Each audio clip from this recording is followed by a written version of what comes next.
പരമദിവ്യകാരുണ്യത്തിന് നേരവും ആരാധനയും സ്തുതിയും പുകഴ്ചയും ഉണ്ടായിരിക്കട്ടെ. പരിശുദ്ധ പരമദിവ്യകാരുണ്യത്തിന് നേരവും ആരാധനയും സ്തുതിയും പുകഴ്ചയും ഉണ്ടായിരിക്കട്ടെ. പരിശുദ്ധ പരമദിവ്യകാരുണ്യത്തിന് നേരവും ആരാധനയും സ്തുതിയും പുകഴ്ചയും ഉണ്ടായിരിക്കട്ടെ. എൻ്റെ പ്രിയപ്പെട്ടവരെ,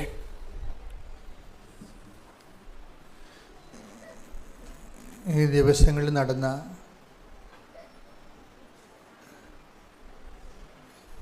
വലിയ വലിയ ഉടമ്പടി സാക്ഷ്യങ്ങൾക്കെല്ലാം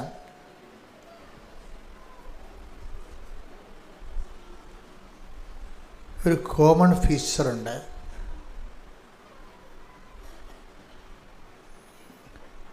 കോമൺ ഫീച്ചർ എന്ന് പറയുന്നത് പൊതുവായ ഒരു സ്വഭാവ ലക്ഷണം.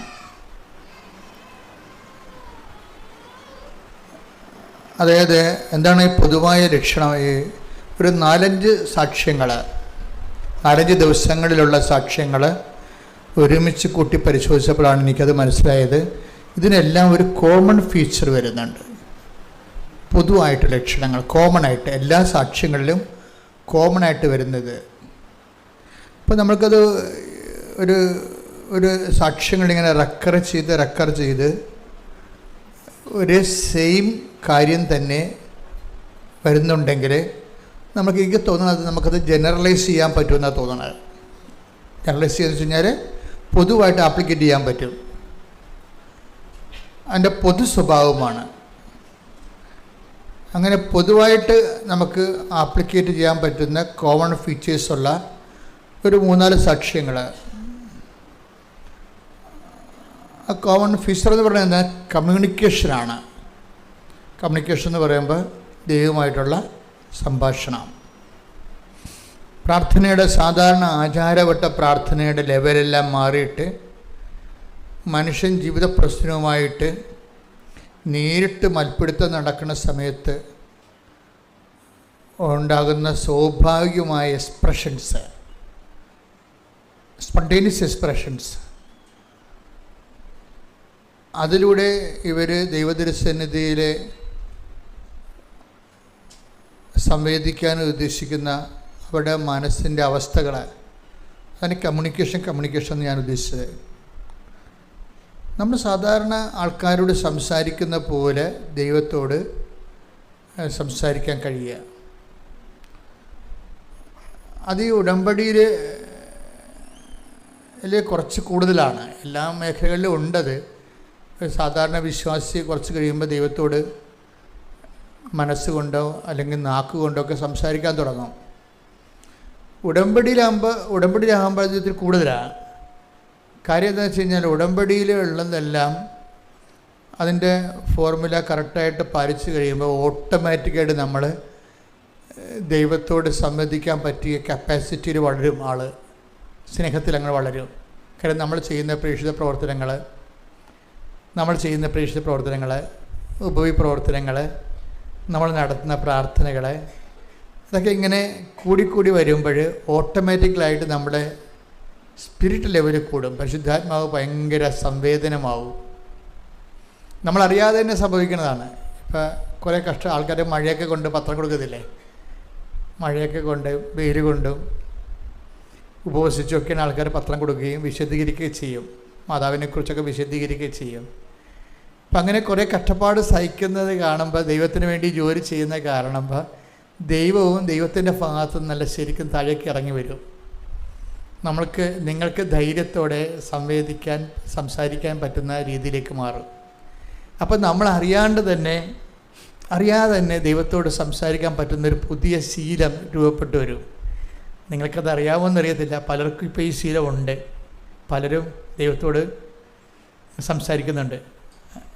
അങ്ങനെ ആ ലെവൽ വന്നു കഴിഞ്ഞാൽ അത് നമ്മൾ സംസാരിക്കാൻ വേണ്ടി സംസാരിക്കണമല്ല, ഈ കുറേ നാളിങ്ങനെ സുവിശേഷ വേലയൊക്കെ ചെയ്ത് വന്നപ്പോഴും, ദൈവത്തിന് വേണ്ടി വിഭവപ്രവർത്തനങ്ങളൊക്കെ ചെയ്തു വന്നപ്പോഴും, വചനം പാലിച്ച് ജീവിച്ചപ്പോഴേ, അവൻ പറയുന്ന പോലെ തന്നെ ചെയ്തുകൊണ്ട് ജീവിച്ചു വന്നപ്പോൾ ഓട്ടോമാറ്റിക്കായിട്ട് നമ്മുടെ മനസ്സിൽ രൂപപ്പെട്ട് വന്നതാണ് ഈ സംഭാഷണ ശൈലി. നമുക്ക് ഇൻറ്റിമസി, അത് സംഭാഷണം എങ്ങനെ വരണതാണത്? ദൈവമായിട്ട് നമ്മളെ ഇൻറ്റിമസിയിലേക്ക് നമ്മളെ വളർത്തുന്നു എന്നതിൻ്റെ സൂചനയാണത്.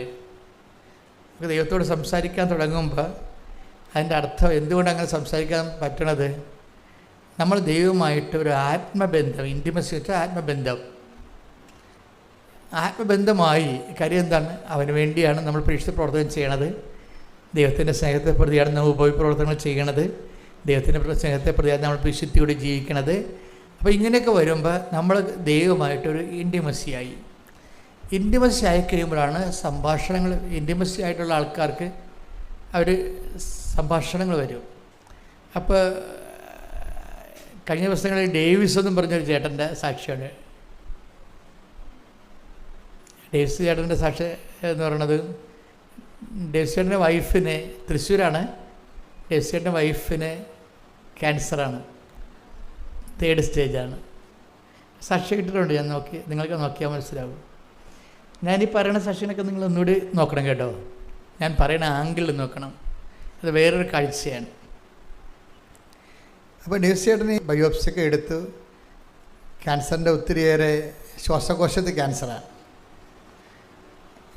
അപ്പോൾ ഇനി ട്രീറ്റ്മെൻറ്റിന് ചെല്ലണം. ട്രീറ്റ്മെൻറ്റിന് ചെല്ലണത് മുമ്പ് അവർ പറഞ്ഞ് വീട്ടിലോട്ട് വിട്ടിരിക്കുകയാണ്, പാകപ്പെട്ടിട്ട് വരാൻ വേണ്ടി. അപ്പോൾ വൈഫ് ഡേവിസിനോട് പറഞ്ഞത്, ഞാൻ ഉടമ്പടി എടുത്തതാണല്ല, നമുക്ക് പുതുക്കിയിട്ട് അമ്മനെ ചെന്ന് കണ്ട് കാര്യവും പറഞ്ഞ് പോകാമെന്ന് പറഞ്ഞു. അപ്പം അവർ പറഞ്ഞത്, അമ്മയെ ചെന്ന് കണ്ടിട്ട് ഞാനിങ്ങനെ ട്രീറ്റ്മെൻറ്റിന് പോവുകയാണെന്നുള്ളത് പറഞ്ഞിട്ട് പോകാമെന്ന് പറയും.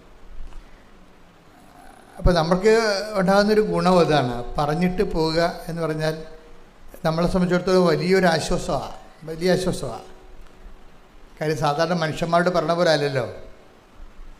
അപ്പം അതുകൊണ്ട് പറഞ്ഞിട്ട് പോരാം. പക്ഷേ ഡേവിസിയോട് പറയണത്, നിന്നെ എങ്ങനെ കൊണ്ടുപോകും? കാര്യം ശ്വാസം കിട്ടണില്ല, ശരിക്കും ആളിന് നിൽക്കാൻ പറ്റണില്ല, പിന്നെ ഇങ്ങനെ നടക്കണത്, ആളിന് നിൽക്കാൻ പറ്റണില്ല, പിന്നെ ഇങ്ങനെ നടക്കണത്. അപ്പം എങ്കിലും ആ മനുഷ്യൻ ഒരു നല്ല മനുഷ്യനാണ് കേട്ടോ. അയാൾ പറഞ്ഞ് ശരി ഞാൻ കൊണ്ടുപോകാമെന്ന് പറഞ്ഞ്. അപ്പോൾ അയാൾ പറയണേ, ഞാനിവിടെ ഒരു കണക്കിന് ആളെ താങ്ങിപ്പിടിച്ച് ഇവിടെ ബസ്സിലാണെങ്കിൽ ഇവിടെ കൊണ്ടുവന്ന് അപ്പുറത്തിറക്കി കഴിഞ്ഞപ്പോൾ ഒരു ചുവട് വിളക്കി ഇങ്ങോട്ട് വരാൻ പറ്റണില്ല, അവിടെ തളർന്നിരിക്കണ അവസ്ഥയായി, പറ്റണില്ല, അത്രയും ആപത്ത് പോയി. അപ്പോൾ ആ മനുഷ്യൻ എന്ത് ചെയ്തു? അമ്മയുടെ മുമ്പിൽ വന്നല്ലോ എന്ന് പറഞ്ഞുള്ള എടുത്ത് എന്നതുപോലെ ഈ മനുഷ്യൻ വിയർത്തൊലിച്ച് ആളെ കൊണ്ടുവന്ന് ഇവിടെ അമ്മയുടെ മുമ്പിൽ നിർത്തിയിട്ട് അമ്മയോട് ചോദിക്കൂ, ഞങ്ങളുടെ അവസ്ഥ കണ്ട എന്ന് ചോദിക്കൂ. അതാണ് ഇൻറ്റിമസി എന്ന് പറയുന്നത്. അതാണ് ഇൻറ്റിമസി എന്ന് പറയുന്നത്. ഞങ്ങളുടെ അവസ്ഥ കണ്ട എന്ന് പറയുമ്പോൾ ഈ മനുഷ്യൻ കരഞ്ഞു പോകും. ആത്മാർത്ഥതയോടെ അദ്ദേഹം വന്ന് മാതാവിൻ്റെ അടുത്ത് നിൽക്കുകയാണ്. അപ്പോൾ ഇനി എന്താ സംഭവിച്ചു കഴിഞ്ഞാൽ, ഇത് പറഞ്ഞിട്ട് ഇദ്ദേഹം പുതുക്കാൻ വേണ്ടി ഇവിടെ ആളെ കൊണ്ട് മാതാവിനെ കൊണ്ടൊന്ന് കാണിച്ച് വരവേൽപ്പിച്ചിട്ട് ഇദ്ദേഹം പുതുക്കാൻ വേണ്ടി പോകും. പുതുക്കാൻ പോകുമ്പോൾ നിങ്ങൾക്കറിയാമല്ലോ, ഒരു നില കയറേണ്ടി വരും പുതുക്കാൻ വേണ്ടി. അപ്പോൾ ഈ ആളെ കൊണ്ട് മുകളിലോട്ട് കയറാൻ പാടാണ്. എങ്കിലും ആ മനുഷ്യൻ പരാതികളൊന്നും പറയാതെ ഈ ആളെ പേഷ്യൻറ്റിനെ എടുത്തുന്ന രീതിയിൽ പുതുക്കണ നിലയിൽ ചെല്ലും. പുതുക്കണ നിലയിൽ ചെല്ലുമ്പോൾ തന്നെ എന്താണ് ചോദിച്ചു പോയിരിക്കണത്? ഞങ്ങളുടെ അവസ്ഥ കണ്ട എന്നാ ചോദിച്ചത്. അതാണ് ഇത്ര ചോദിച്ചുള്ളൂ, വേറെ ചോദിച്ചില്ല. പുതുക്കണ സ്ഥലത്ത് ചെന്നപ്പോൾ തന്നെ സുഗന്ധാഭിഷേകം അടിക്കാൻ തുടങ്ങി. ഡേവിസ് ചേട്ടൻ പറയണത്, ഞാൻ പിന്നെ പുതുക്കി ഞങ്ങൾ ഇവിടുന്ന് വീട്ടിൽ വരെ ഞങ്ങളത് ഫോളോ ചെയ്യുന്നുണ്ട്, സുഗന്ധാഭിഷേകം ഫോളോ ചെയ്യാൻ. അതിൻ്റെ അർത്ഥം ഡേവിസിന് മനസ്സിലാക്കണം, ഇതിവിടെ ആരും മുല്ലപ്പൂ ഉപയോഗിച്ചതും സെൻ്റടിച്ചതല്ല, ഞാൻ തന്നെയാണ് ഞങ്ങളുടെ അവസ്ഥ കണ്ടോന്നല്ല ചോദിച്ചത്, ഞാൻ കണ്ടു എന്ന് നിന്നെ ബോധ്യപ്പെടുത്താൻ വേണ്ടിയാണ്. ഇത് വീട് വരെ വരും, സഞ്ചാരി മാതാവ് വീട് വരെ സുഗന്ധാഭിഷേകമായിട്ട് വരും. വന്നു കഴിഞ്ഞതിന് ശേഷം ഇദ്ദേഹം പിറ്റേ ദിവസം RCC പോവും. RCC പോയിട്ട് ട്രീറ്റ്മെൻറ്റ് തുടങ്ങാൻ വേണ്ടി 2ാമത് സ്കാൻ ചെയ്യും. അപ്പോൾ ഡോക്ടർ ചോദിക്കും, നമ്മൾ കണ്ടതൊന്നും ഇപ്പം ഇതിൻ്റെ അത് കാണുന്നില്ലല്ലോ എന്ന് പറയും.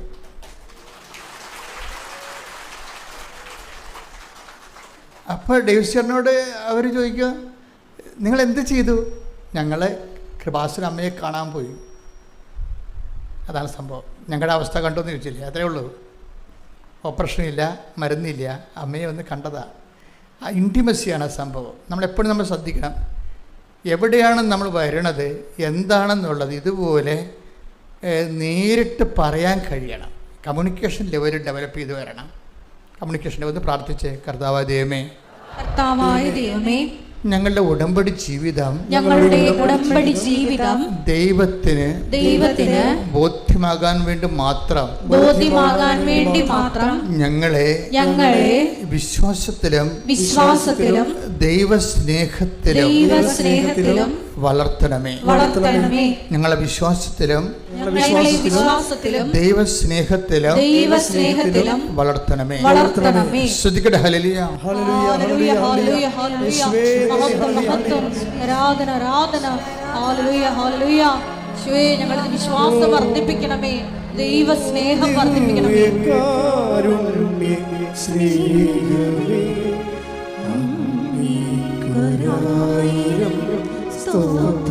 ഒരുമിച്ച് പാടുക.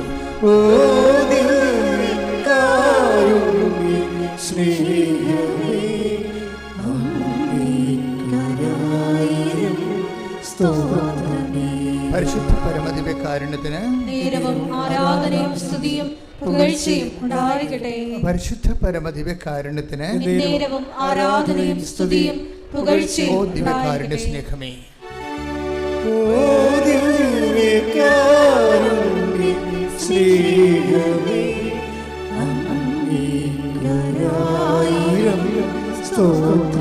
കൈകൾ കർത്താവിന്റെ നേരെ നോക്കിക്കൊണ്ട്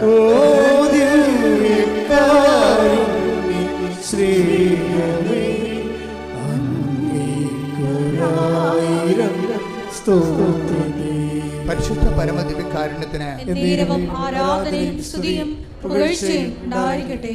പരിശുദ്ധ പരമദിവ്യകാരുണ്യത്തിന് ആരാധനയും സ്തുതിയും പുകഴ്ചയും ഉണ്ടായിരിക്കട്ടെ. സ്നേഹമേ.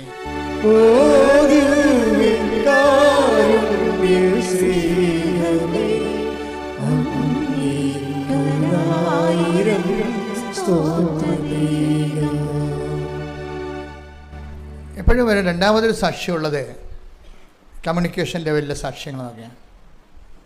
നിങ്ങൾ ഇതുപോലെ കമ്മ്യൂണിക്കേഷൻ ലെവൽ വളരണേ, അതിനു വേണ്ടിയാണ് അച്ഛൻ ഇതെല്ലാം കൂട്ടിയിട്ട് പറയണത്. അത് വേറൊരു സാക്ഷി ദിവസങ്ങൾ വന്നത്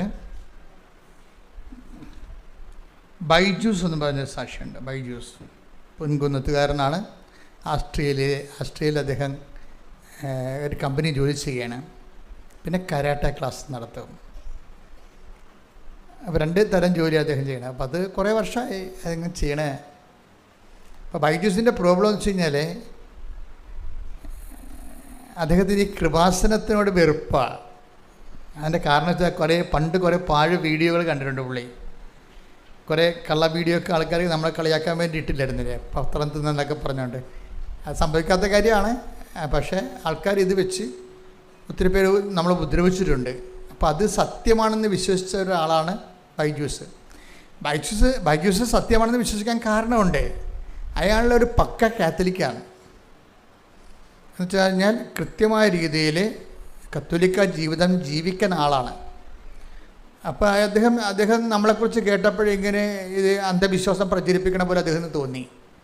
നാട്ടുകാർ അങ്ങനെയല്ലേ നമ്മളെക്കുറിച്ച് ആരോപിച്ചിരിക്കണത്. അല്ലെങ്കിൽ ഈ കാലങ്ങളിൽ കഴിഞ്ഞ ദിവസങ്ങളിൽ ഒരു മനുഷ്യനെ ഇന്ത്യൻ ആർമി പിടിച്ചുകൊണ്ട് പോയി, ഒരു യൂട്യൂബറിനെ. അയാൾ കഴിഞ്ഞ മാസം വരെ പറഞ്ഞുകൊണ്ടിരുന്നത് എന്താണ്? കൃപാസനത്തിൽ പത്രത്തിൽ ഇരുന്നാൽ സുഖപ്പെടുമെന്ന് ഞാൻ പറഞ്ഞെന്നാണ്. ഞാൻ പ്രതികരിക്കാനൊന്നും പോയില്ല. പ്രതികരിക്കേണ്ട ആൾ മുകളിൽ നിന്ന് പ്രതികരിച്ച ആളിപ്പകത്താവും. അപ്പം ഇങ്ങനെ കുറേ തരത്തിലുള്ള തെറ്റിദ്ധാരണകളൊക്കെ സമൂഹത്തിൽ പിശാച് ചെയ്തു വെച്ചിട്ടുണ്ട്. അപ്പം അതിൻ്റെ ഒരു ഇരയാണ് ഈ ബൈജൂസ്. എൻ്റെ ഇര ഈ മനുഷ്യൻ്റെ ഉള്ളിൽ നിന്ന് നമുക്കറിയാമല്ലോ, വിശ്വാസം എടുത്തു കളയാൻ വേണ്ടി എപ്പോഴും ശത്രു പണികൾ ചെയ്തുകൊണ്ടിരിക്കും അല്ലേ. പ്രഭു നല്ല വിത്തല്ലേ നീ വിതച്ചത്, പിന്നെ കളകൾ എങ്ങനെ? മത്തായി 13:27-28 തിരുവചനങ്ങൾ. മത്തായിയുടെ സുവിശേഷം 13-27 27-28 വാക്യങ്ങൾ. വേലക്കാർ ചെന്ന് വീട്ടുടമസ്ഥനോട് ചോദിച്ചു, യജമാനനെ, നീ വയലിൽ നല്ല വിത്തല്ലേ വിതച്ചത്? പിന്നെ കളകളുണ്ടായത് എവിടെ നിന്ന്? അവൻ പറഞ്ഞു, ശത്രുവാണ് ഇത് ചെയ്തത്. അപ്പൊ നമ്മൾ എത്ര നല്ല വിത്ത് വിതച്ചാലും ശത്രു അവന്റെ ജോലി ചെയ്യും. ഇപ്പം കൃപാസനത്തെക്കുറിച്ച് ഒത്തിരിയേറെ തെറ്റിദ്ധാരണകൾ സമൂഹത്തിൽ ഓൾറെഡി കിടക്കുന്നുണ്ട്. ശത്രു ചെയ്ത പരിപാടിയാണ്. അതെന്തുകൊണ്ടാണ് കൃപാസനത്തിൽ മാത്രം ഇങ്ങനെ, കൃപാസനത്തെക്കുറിച്ച് മാത്രം എന്തുകൊണ്ടാണ് ഇത്രയും വിമർശിക്കപ്പെടുന്നത് എന്തുകൊണ്ടാണ്? അതുകൊണ്ട് നിങ്ങൾക്ക് മനസ്സിലാകാം, സാത്താൻ വളരെയേറെ ശ്രദ്ധയോടുകൂടിയാണ് കൃപാസനത്തെ ശ്രദ്ധിക്കണത്.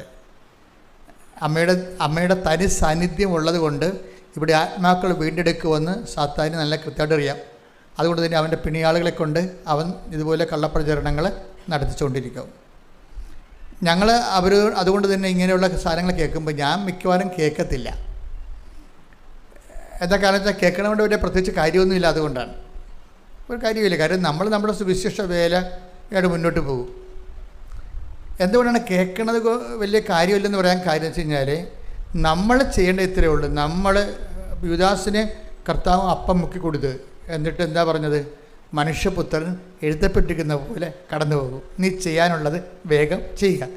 അതാണ് നിലപാടതാണ്. യോഹന്നാൻ 13:27. അപ്പക്കഷ്ണം സ്വീകരിച്ചതിനെ തുടർന്ന് സാത്താൻ അവനിൽ പ്രവേശിച്ചു. യേശു അവനോട് പറഞ്ഞു, നീ ചെയ്യാനിരിക്കുന്നത് വേഗം ചെയ്യുക. ആരോടാ പറഞ്ഞത്? യുവദാസനോടല്ല. അപ്പക്കഷ്ണം സ്വീകരിച്ച ഉടനെ സാത്താൻ അവനിൽ പ്രവേശിച്ചു. യേശു അവനോട് പറഞ്ഞു. ആരോട് പറഞ്ഞു? സാത്താനോട്. അതാണ് സംഭവം. നീ ചെയ്യാനുള്ളത് വേഗം ചെയ്യുക. ഇതിനോട് ബന്ധപ്പെട്ടാണ് ഒരു വചനം ലിങ്ക് ചെയ്ത് വരണത്. മനുഷ്യപുത്രൻ, നീ എന്ത് ചെയ്താലും മനുഷ്യപുത്രൻ അവനെക്കുറിച്ച് എഴുതപ്പെട്ടിരിക്കുന്ന പോലെ കടന്നു പോകും. ഇത് ഒരു ജീവിത നിലപാടാണ്. ഞാനത് കർത്താവിൻ്റെ കയ്യിൽ നിന്ന് പഠിച്ചതാണ്. എന്നുവെച്ചാൽ നമ്മളെക്കുറിച്ച് ആക്ഷേപങ്ങൾ, ഇപ്പം നിങ്ങൾക്ക് ഏഷണി, വൈരാഗ്യം, നിങ്ങളുടെ ജോലി മുടക്കുക, കല്യാണം മുടക്കുക, അല്ലേ, നിങ്ങളുടെ താത്തിക്കിട്ടുക, ഗ്രൂപ്പിസമായിട്ട് നിങ്ങളെ ഒഴിവാക്കുക, ഇങ്ങനെ ഒത്തിരി അഭ്യാസങ്ങൾ കുടുംബങ്ങളിലും നിങ്ങൾ ജോലി ചെയ്യുന്ന സ്ഥലങ്ങളിലും സ്കൂളിലും എല്ലായിടത്തും നടക്കും. സ്കൂളെന്ന് പറയേണ്ട എല്ലാ മനുഷ്യൻ്റെ സമാജങ്ങളിലെല്ലാം ഇത് നടക്കും. അപ്പോൾ നമ്മുടെ നിലപാട് എന്താണ്? നമ്മൾ ഉടനെ അവിടെ വാക്കത്തേക്ക് പിടിക്കാൻ പോവുക? ഇല്ല. നമ്മളെന്ത് ചെയ്യും? സാത്താന് ചെയ്യാനുള്ള ചെയ്യട്ടെ. കാര്യം എന്താ? സാത്താനേക്കാൾ വലിയ ആയുധമാണ് നമ്മുടെ കയ്യിലുള്ളത്. എന്താണ്? മനുഷ്യപുത്രൻ. അവനെക്കുറിച്ച് പിതാവിൻ്റെ തിരുമനസ്സിൽ എന്തെഴുതിയിരിക്കുന്നു, സുവിശേഷത്തിൽ എന്താണ് നമ്മൾ ചെയ്യണമെന്ന് പറഞ്ഞിരിക്കുന്നത്, അതാണ് എഴുതപ്പെട്ടിരിക്കുന്നത്. പ്രവചനങ്ങൾ മാത്രമല്ല, സുവിശേഷത്തിൽ ഒരു വിശ്വാസി ഇങ്ങനെയുള്ള സാഹചര്യങ്ങളിൽ എന്ത് ചെയ്യണമെന്നാണ് സുവിശേഷം എഴുതിയിരിക്കുന്നത്. മനുഷ്യപുത്രൻ എഴുതപ്പെട്ടിരിക്കുന്ന പോലെ കടന്നു പോകും. എന്താണ്? ശത്രുക്കളെ വേണ്ടി പ്രാർത്ഥിക്കുവാൻ, ദ്രോഹിക്കുന്നവരെ ആശീർവദിക്കുക മാത്രമേ ചെയ്യാവൂ. ലൂക്കാ 6:27. എന്റെ വാക്ക് ശ്രവിക്കുന്ന നിങ്ങളോട് ഞാൻ പറയുന്നു, ശത്രുക്കളെ സ്നേഹിക്കുവിൻ, നിങ്ങളെ ദ്വേഷിക്കുന്നവർക്ക് നന്മ ചെയ്യുവിൻ, ശപിക്കുന്നവരെ അനുഗ്രഹിക്കുവിൻ, അധിക്ഷേപിക്കുന്നവർക്ക് വേണ്ടി പ്രാർത്ഥിക്കുവിൻ. ഇതാണ് എഴുതപ്പെട്ടിരിക്കുന്നത്. പിടിയിട്ടില്ലേ? ഇതാണ് എഴുതപ്പെട്ടിരിക്കുന്നത്. ഒരു വ്യക്തി പ്രതിരോധത്തിൽ വരികയും മറ്റുള്ളവർ നമ്മളെ സൈഡ്ലൈൻ ചെയ്യുകയും ഒഴിവാക്കുകയും നമ്മൾ വട്ടം ചവിട്ടുകയും നമ്മൾ വളർച്ച മുരടിപ്പിക്കുകയും നമ്മളെക്കുറിച്ച് ദൂഷണങ്ങളെല്ലാം പറഞ്ഞു പരത്തുകയും ചെയ്യുമ്പോൾ നമുക്ക് പറയാനുള്ളത് എന്താണ്? നിങ്ങൾ ചെയ്യാനുള്ളത് വേഗം ചെയ്യുക. കാര്യം നിന്നിൽ സാത്താൻ പ്രവശിച്ചുകൊണ്ടാണ് നീ ഇത് ചെയ്യണത്. അപ്പോൾ നമ്മളെന്താ ചെയ്യേണ്ടത്? മനുഷ്യപുത്രൻ എഴുതപ്പെട്ടിരിക്കുന്നത്. ഇങ്ങനെയുള്ള സിറ്റുവേഷനിൽ നമ്മൾ എന്ത് ചെയ്യണമെന്നാണ് വചനത്തിൽ എഴുതിയിരിക്കുന്നത്. അതാണ് സംഭവം.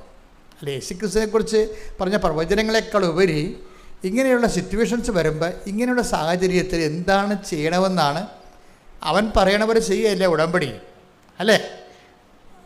അവൻ പറയണ പോലെ ചെയ്യുന്നതാണല്ലോ, ചെയ്തോളാമെന്നാണല്ലോ നമ്മൾ ഉടമ്പടി പറയണത്. അപ്പോൾ ഇങ്ങനെയുള്ള സാഹചര്യം വരുമ്പോൾ ചിലപ്പോൾ നാത്തൂനാകാം, ചിലപ്പോൾ ഹെഡ് മാസ്റ്ററാകാം, ചിലപ്പോൾ യൂണിയൻകാരാകാം, ചിലപ്പോൾ അയൽവാസികളാകാം. ഇങ്ങനെ ഉടമ്പടി ജീവിതത്തിന് ഒത്തിരിയേറെ ആൻറ്റിവൈറസുകളുണ്ടാവും. ഇപ്പം നമ്മളും അവരെപ്പോലെ ഒരു വൈറസായിരിക്കുന്ന സമയത്ത് നമുക്കത് പ്രശ്നമല്ല. നമ്മളൊരു വിശുദ്ധിയിലേക്കും കർത്താവിൻ്റെ സുവിശേഷ വിഹിതമായ ജീവിതത്തിലോട്ട് വരുമ്പോഴായിരിക്കും ഈ സംഭവങ്ങളെല്ലാം പത്തി വിടർത്തി വരണത്. അപ്പോൾ നിങ്ങളെന്ത് ചെയ്യണം? ഇത് മൗനമായിട്ട് നിന്നുകൊണ്ട് ഇതിനെ നീ ചെയ്യാനുള്ളത് വേഗം ചെയ്തോളാൻ പറഞ്ഞു. നമ്മളെന്ത് ചെയ്യും? മനുഷ്യപുത്രൻ എഴുതപ്പെട്ടിരിക്കുന്നവർ ഈ വിഷയത്തിൽ ഞാൻ എന്ത് നിലപാടെടുക്കണമെന്നാണ് എൻ്റെ കർത്താവ്. ഇപ്പം കഴിഞ്ഞ ദിവസങ്ങളിലേ ഇവിടെ ഒരു സാക്ഷ്യം വന്ന് സാക്ഷ്യമൊക്കെ എഴുതി വാങ്ങിച്ച് അത് പറയിപ്പിക്കണ ഒരു സിറ്റുവേഷൻ ആയപ്പോൾ ഇവിടെ സാക്ഷ്യത്തെ പറയിപ്പിക്കുന്നവർ അതിനകത്ത് ഇടപെട്ട് പറഞ്ഞു, ചേച്ചി അത് 20 വർഷമായിട്ട് മക്കളില്ല അവർക്ക്. 20 വർഷമായിട്ട് അവർക്ക് മക്കളില്ല. അതാണ് വിഷയം. ഉടമ്പടി എടുത്തപ്പോൾ ഉടനെ മക്കളെ കിട്ടി. അപ്പോൾ നല്ല സാക്ഷ്യമല്ലേ അത്? പക്ഷെ ഇവിടെ പറയിപ്പിച്ചില്ല. അതെന്താ പറയിപ്പിക്കഴിഞ്ഞത്? അത് അവരോട് ചോദിച്ചു, നിങ്ങളിത് IVF എടുത്തിട്ടാണ് ഇത് നടന്നതെന്ന് ചോദിച്ച്. അവർ പറഞ്ഞ് ഞങ്ങൾ IUI എടുത്താണെന്ന് പറഞ്ഞ്. അത് സഭാ പഠനങ്ങൾക്ക് വിരുദ്ധമല്ലേ? അതാണ് സംഭവം. സാക്ഷി പറയിപ്പിക്കത്തില്ല. നമ്മളെ സംബന്ധിച്ചിടത്തോളം ഒരു സിറ്റുവേഷൻ ഉണ്ടാകുമ്പോൾ ആദ്യം വചനത്തിൽ എന്ത് പറയണം നോക്കും. രണ്ടാമതാണ് വചനത്തിൽ തന്നെ അതാത് കാര്യങ്ങൾ. എന്തിനാണ് ഈ മാർപ്പാപ്പയൊക്കെ ഇത്രയും കഷ്ടപ്പെട്ട് തിരഞ്ഞെടുക്കണത്? അതിനെന്തിനാണ് സംഘത്തെ വെച്ചിരിക്കണത്? നമ്മുടെ ആത്മാവിൻ്റെ സംരക്ഷിക്കാൻ വേണ്ടിയാണ്. നമ്മുടെ ഒരു കാലങ്ങൾ മാറി മാറി വരുമ്പോൾ പുതിയ ആത്മീയ പ്രതിസന്ധി ഉണരുമ്പോൾ അതിനെക്കുറിച്ച് ഉള്ളൊരു നോട്ട് തന്നിട്ട് നമ്മളെ ഗൈഡ് ചെയ്യണ്ടേ? അവിടെ കയ്യിരിക്കണ വലിയ വടി എന്താണ് ഇരിക്കണത്? ആ വടി കൊണ്ട് ഇങ്ങനെ ആടിൻ്റെ മുമ്പിൽ കൊണ്ടു നടന്ന് ഇങ്ങനെ അടിച്ചടിച്ചാണ് കൊണ്ടുപോകണത്. 10 അടി അപ്പുറത്ത് പിന്നെ കാഴ്ചയില്ല. അതുകൊണ്ട് ഇടയൻ്റെ കയ്യിലൊരു വടിയുണ്ടാവും. ആ ഇടയൻ എന്ത് ചെയ്യും? അടി കേൾക്കാൻ പറ്റുന്ന കാരണം പോകേണ്ട ദിക്ക് ഇങ്ങനെ അടിച്ച് കാണിക്കും, റോഡിലായിട്ട് അടിച്ച് കാണിക്കും. അപ്പോൾ ആടെ ആ വഴിക്ക് തിരിച്ചു പോകും. അതിനാണ് ഈ വലിയ മാപ്പപ്പട കയ്യിലൊക്കെ മെത്രാമാടെ കയ്യിലൊക്കെ ഒരു വടി ഇരിക്കണില്ല. അവരുടെ അതായത് നമ്മൾ വിശ്വാസത്തിന് വ്യതിചലിക്കുന്നു എന്ന് കണ്ടാൽ അവർ നമുക്ക് നോട്ട് തരും ഉടനെ. അതാണ് സഭയുടെ സംവിധാനം എന്ന് പറയണത്. ഓരോരുത്തർക്കും തോന്നിയ പോലെ ജീവിക്കാൻ പറ്റത്തില്ല. അതിന് കർത്താവിൻ്റെ വചനമുണ്ട്, വചനത്തെക്കുറിച്ചുള്ള കൃത്യമായ വ്യാഖ്യാനമുണ്ട്. അതിന് ആ ജീവിത രീതിയിൽ ഒരു പുതിയ കാലം വരുമ്പോൾ, പുതിയ ശാസ്ത്രം, പുതിയ ഓപ്ഷൻസ് വരുമ്പോൾ അത് ദൈവഹിത പ്രകാരമാണോ എന്നുള്ളത് വ്യാഖ്യാനിച്ചിട്ട് കറക്റ്റ് വഴി പറഞ്ഞു തരും. അതിനാണ് ഇടയനെന്ന് പറയണത്. കർത്താന്മാരെയൊക്കെ നമ്മൾ എന്താ വിളിക്കണത്? ഇടയനെന്നാണ് വിളിക്കണത്. അവരെഴുതുന്ന ലേഖനങ്ങൾക്ക് എന്താ പറയണത്? ഇടയ ലേഖനം എന്നാണ് പറയണത്. അപ്പോൾ നമ്മളെപ്പോഴും നമ്മൾ ശ്രദ്ധിക്കേണ്ട ഒരു കാര്യം എന്ന് വെച്ച് കഴിഞ്ഞാൽ ഈ സഭ ചെയ്തുകൊണ്ടിരിക്കുന്ന കാര്യങ്ങൾ ഇപ്പോൾ നമുക്കൊരു സംശയം വന്നാൽ നമ്മൾ വന്ന് ചോദിക്കും, ഇതെങ്ങനെയാണ് കാര്യം. നമ്മളിവിടെ ഈ കുറച്ച് നാളല്ലേ ജീവിക്കത്തുള്ളൂ. എത്ര കാലം ജീവിക്കും? മാക്സിമം വന്നാൽ 70 കൊല്ലം ജീവിക്കും. 70 കൊല്ലം കഴിഞ്ഞുള്ള ജീവിതം. ഇപ്പോൾ മാർപ്പാപ്പയാണെന്ന് മെത്താന്മാരൊക്കെ 75 വർഷം, അച്ഛന്മാരൊക്കെ ഇപ്പോൾ ഞാനുൾപ്പെടെയുള്ളവർ 75 വയസ്സ് റിട്ടയർ ചെയ്യാൻ പറഞ്ഞിരിക്കും. പിന്നെ ബുദ്ധി ബോധമൊന്നും ഉണ്ടാകത്തില്ലെന്ന് നമുക്കറിയാം. 75 വയസ്സ് കഴിഞ്ഞാൽ തന്നെ റിസൈൻ ചെയ്തിട്ട് പ്രീസ്റ്റ് പോലെ പോയിരിക്കാൻ പറയും. അവിടെ ഉള്ള തന്നെ കഞ്ഞിയും കുടിച്ച് ചാപ്റ്റർ കോസിയോടെ അത്ര ടൈമുള്ളത് നമുക്ക്. അത് കഴിഞ്ഞാൽ പിന്നെ നമുക്ക് ബുദ്ധി ഉണ്ടാകത്തില്ല, ഓർമ്മ ഉണ്ടാകത്തില്ല, വല്ലതൊക്കെ വിളിച്ച് പറയും. അപ്പോൾ സഭ ഈ വിഷയത്തിലെല്ലാം വളരെ കരുതലുള്ള ആണ്. ജനങ്ങളെക്കുറിച്ച് അവരുടെ വിശ്വാസ ജീവിതത്തെക്കുറിച്ച് കരുതലാണ്. ജനങ്ങൾക്കും അതുപോലുള്ള ഒരു കരുതൽ വേണം. എന്താ കരുതൽ വേണ്ടത്? അതായത് നമ്മൾ ചെയ്യുന്ന കാര്യങ്ങൾ അവൻ പറഞ്ഞ പോലെ തന്നെയാണോ? മനസ്സിലായി? അതാണ് നമ്മുടെ ജീവിതം എന്ന് പറഞ്ഞാൽ നിങ്ങൾ ഉടമ്പടി എടുത്താലും എടുത്തില്ലെങ്കിലും ഓപ്ഷൻ ഉടമ്പടിയേ ഉള്ളേ. മനസ്സിലായില്ലേ? ഉടമ്പടി എടുത്താലും എടുത്തില്ലെങ്കിലും നമ്മുടെ തിരഞ്ഞെടുപ്പ് എന്താണ്? ജീവിത ഉടമ്പടിയാണ്. ദൈവത്തോട് പറഞ്ഞിരിക്കുന്ന പോലെ തന്നെ ദൈവം നമ്മൾ പറഞ്ഞിരിക്കുന്ന പോലെ തന്നെ ചെയ്യുകയാണ് ജീവിതം. അങ്ങനെയുള്ളവർ എന്താണ് ഉദ്ദേശിക്കുന്നത്? അവരിവിടെ ഉള്ള വിജയമോ അത് തന്നെ ഇവിടെയുള്ള മൽപ്പിടുത്തമോ അതിൻ്റെ അകത്തുള്ള ജയമോ ഒന്നും അല്ല ഉദ്ദേശിക്കുന്നത്. എന്താണ്? നിത്യതയാണ് ഉദ്ദേശിക്കുന്നത്. അതാണ് ഉടമ്പടിയുടെ യഥാർത്ഥ ഉടമ്പടിയിൽ നമുക്ക് വരുന്നൊരു ഗുണമെന്ന് പറയുന്നത്. നിത്യത എപ്പോഴും നിങ്ങളെ ഇപ്പം ഞാൻ എന്തുകൊണ്ടാണ് ഇവിടെ നിൽക്കണത്? എന്തുകൊണ്ടാണ് നമുക്ക് ഉടമ്പടി കിട്ടിയത്? മാതാവിൻ്റെ പ്രത്യക്ഷീകരണം സംഭവിച്ചതുകൊണ്ടല്ലേ ഉടമ്പടി കിട്ടിയത്. ഉടമ്പടി കിട്ടിയത് നമുക്ക് മാതാവിൻ്റെ പ്രത്യക്ഷീകരണം 2004 സംഭവിച്ചതാണ്. അത് 10 കൊല്ലം അതിനെക്കുറിച്ച് യാതൊരു ടോക്കും ഇല്ല. 10ാമത്തെ കൊല്ലം ഞാൻ വാടിപ്പെട്ടി പോയപ്പോൾ പറഞ്ഞു, നീ അകത്ത് കയറണ്ട, ഇവിടെ നിന്നാൽ മതി എന്ന് പറഞ്ഞു. അഭ്യാസമൊന്നും വേണ്ട. കാര്യം എന്താണ്? നിൻ്റെ അടുത്ത് ഞാൻ നേരെയാണ് പ്രത്യക്ഷപ്പെട്ടത്.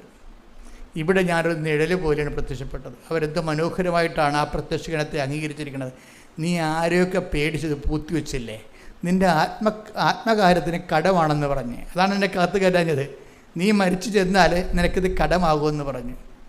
അപ്പോൾ ഞാൻ പിന്നെ രണ്ടും കലപ്പ് ഇവിടെ വന്നു വെച്ചാൽ എന്ത് ചെയ്യുന്നറിയോ, ഒരു തൂണുണ്ടാക്കി, ഒരു തൂണെടുത്ത് വെച്ചിട്ട് ആദ്യം അമ്മ മാതാവ് പ്രത്യക്ഷപ്പെട്ട സ്ഥലത്ത് ലൂർദ് മാതാവിനെ പ്രതിഷ്ഠിച്ചു. അതാണ് ആ മാതാവ്, ആദ്യം പ്രതിഷ്ഠിച്ച മാതാവ് അവിടെ ഇരിക്കണത്.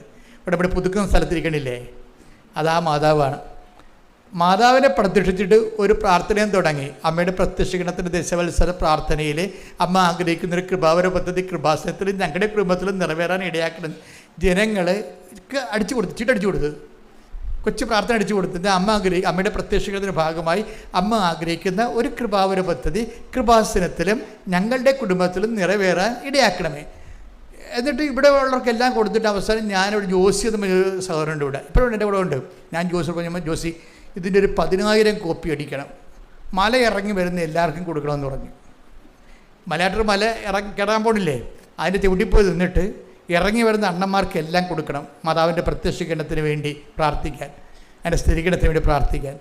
അപ്പോഴും ഈ ഒരു ബോധം ഇങ്ങനെ 6 മാസം കഴിഞ്ഞപ്പോഴാണ് അമ്മ ഉടമ്പടി പ്രാർത്ഥന തരണത്. അതാണ് അമ്മ ആഗ്രഹിക്കുന്ന കൃപാവര പദ്ധതി എന്ന് പറയുന്നത്. അമ്മ ചോദിച്ചതെന്താ, അമ്മ ആഗ്രഹിക്കുന്നൊരു കൃപാവര പദ്ധതി കൃപാസനത്തിലും ഞങ്ങളുടെ കുടുംബത്തിലും നിറവേറാൻ ഇടയാക്കണം. അപ്പോൾ കൃപാസനത്തിൽ നിറവേറണം.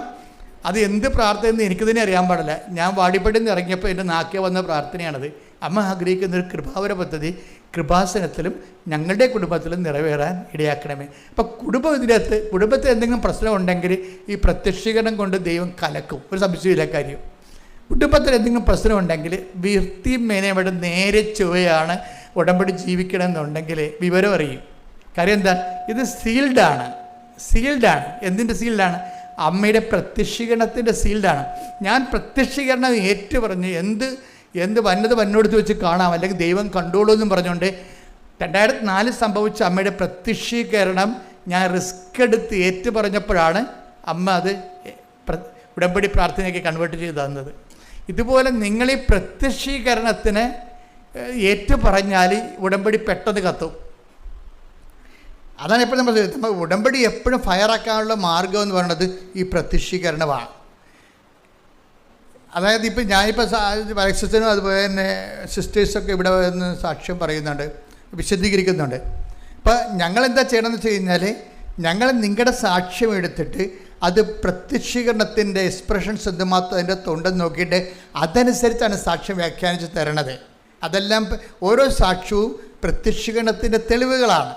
പ്രാർത്ഥിക്കുക. കർത്താവായ ദൈവമേ, കൃപാസനത്തിൽ ഞാൻ പരിശുദ്ധ അമ്മ വഴി അങ്ങയോട് ഉടമ്പടി എടുത്തിട്ട് ഉടമ്പടി ജീവിത രീതി എന്നെ പ്രത്യക്ഷീകരണത്തിന്റെ സാക്ഷിയാക്കാൻ എന്നെ തന്നെ ഒരുക്കുന്നതായിട്ട് ഞാൻ ഏറ്റുപറയുകയും എന്നെ സുവിശേഷത്തിന്റെ സാക്ഷിയാകാൻ സഹായിക്കണമെന്ന് പ്രാർത്ഥിക്കുകയും ചെയ്യുന്നു. ശ്രുതികടെ ഹല്ലേലൂയ ഹല്ലേലൂയ ഹല്ലേലൂയ ഹല്ലേലൂയ യേശുവേ നന്ദി ഹല്ലേലൂയ ഹല്ലേലൂയ ഹല്ലേലൂയ ഹല്ലേലൂയ ഹല്ലേലൂയ ഹല്ലേലൂയ നന്ദി യേശുവേ നന്ദി യേശുവേ മഹത്വം യേശുവേ ആരാധന വാഗ്ദാന പേടകമേ സ്വർഗീയ പൊന്മലരേ കൃപാസനത്തിൻ്റെ അമ്മേ